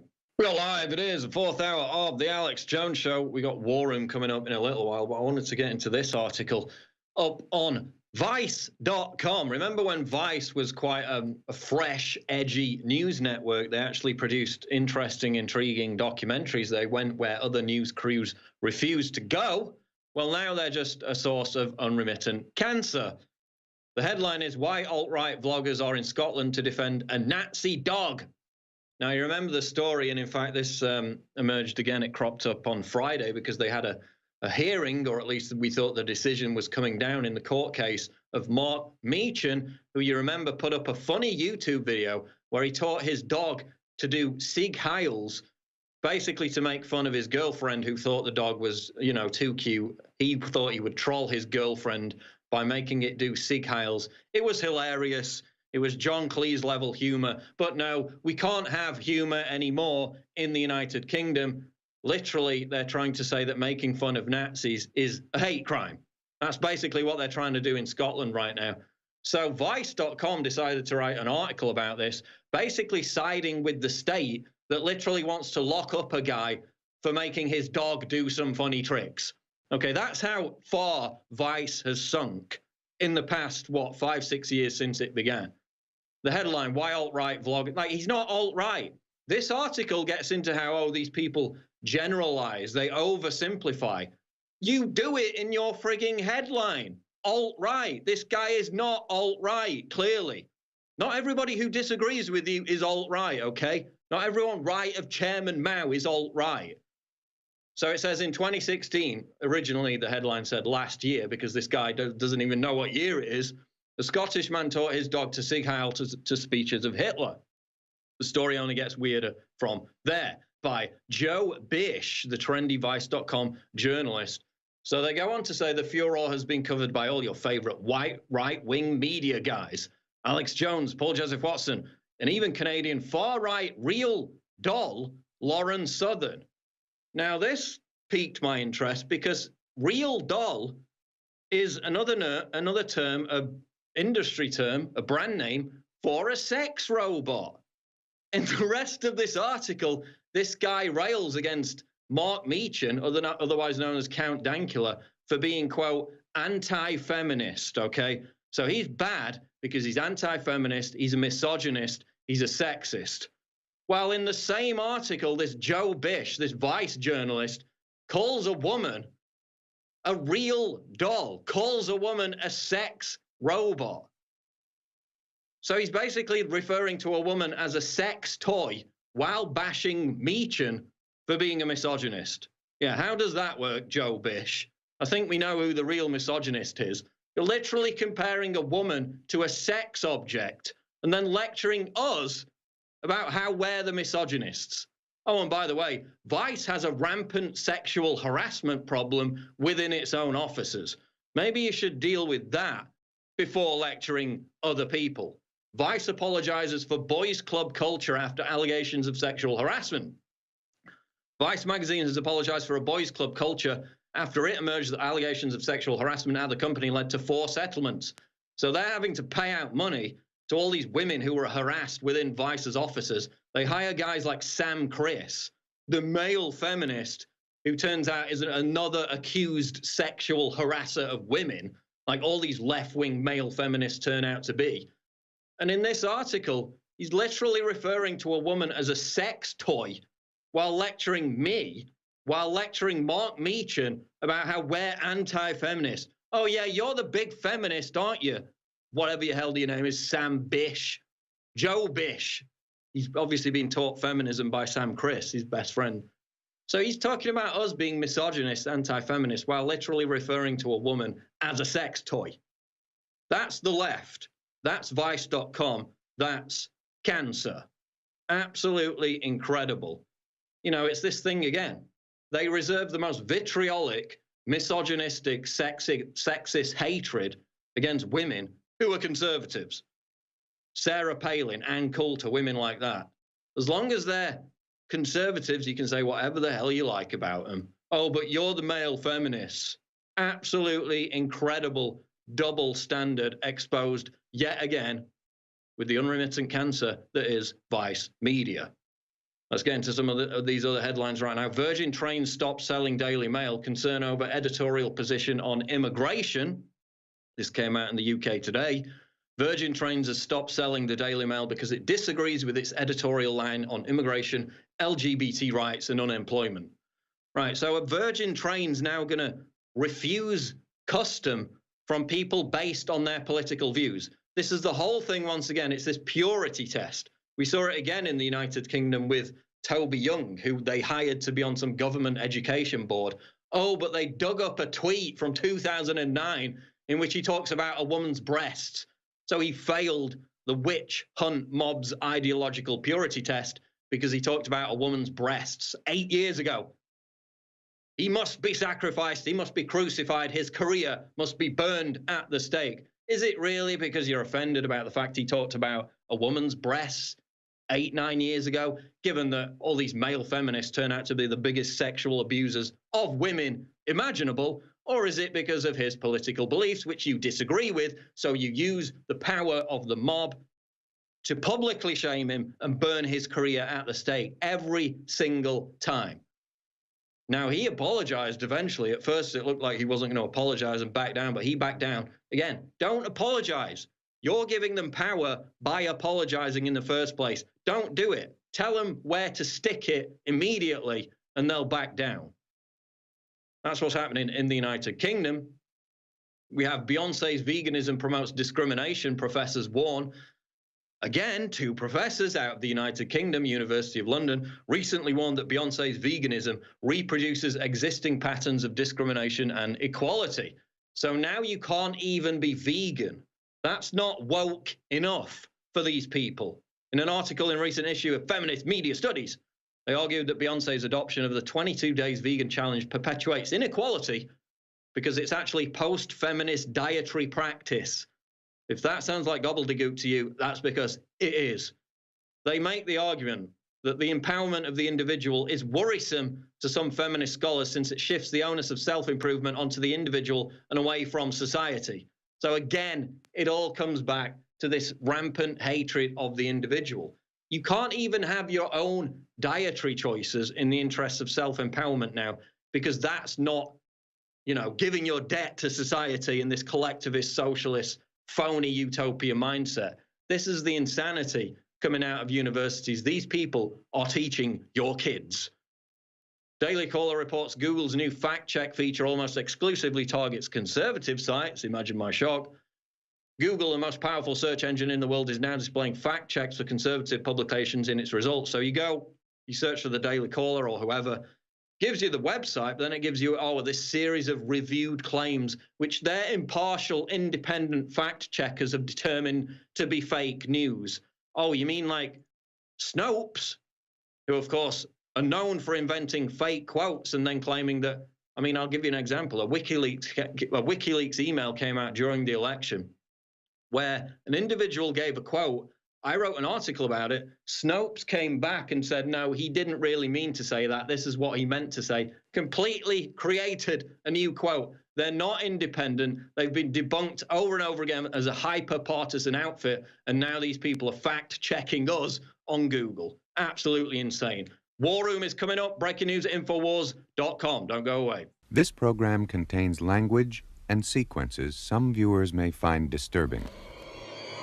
The nation and all of our freedoms hang by a thread, and the military apparatus of this country is about to be handed over to scum who are beholden to scum, Russian scum.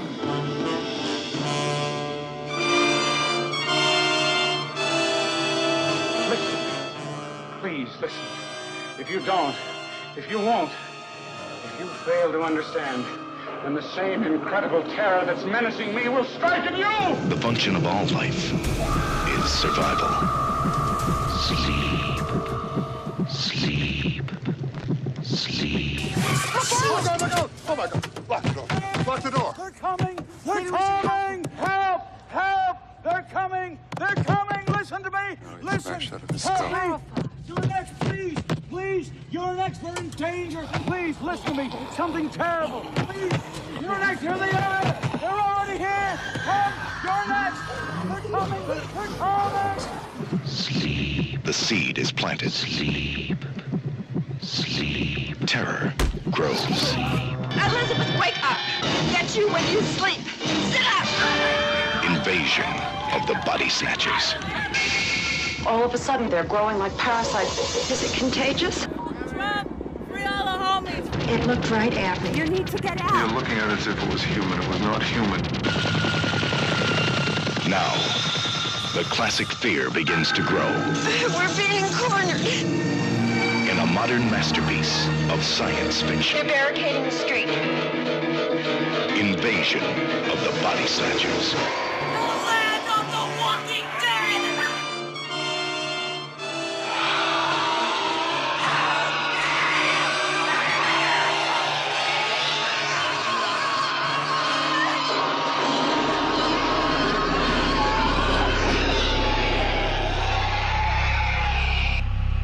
If you are receiving this transmission, you are the Resistance.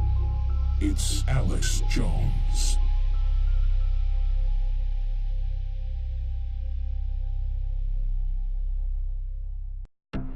I'm so excited. The new product at InfoWarsLife.com in a glass bottle, 2-month servings, filled to the brim, filled to the absolute top, the real red pill. This is a heart and brain pill, a nootropic that doesn't have any stimulants in it. But boy, does it stimulate, because it's beyond that. Quite frankly, I just went off what I saw medical doctors prescribing to their patients, but it wasn't prescription, but they were charging people $100, $200 for the formulae. And I came up with our own formula, working with some scientists and developers, non-GMO, made right here in America, 120 capsules. And ladies and gentlemen, you add the pregnenolone to it, which is the precursor to all the hormones that your body has to have to even make the hormones in your glands. It is amazing. Red pill, now available at InfoWarsStore.com, and your purchase funds the operation.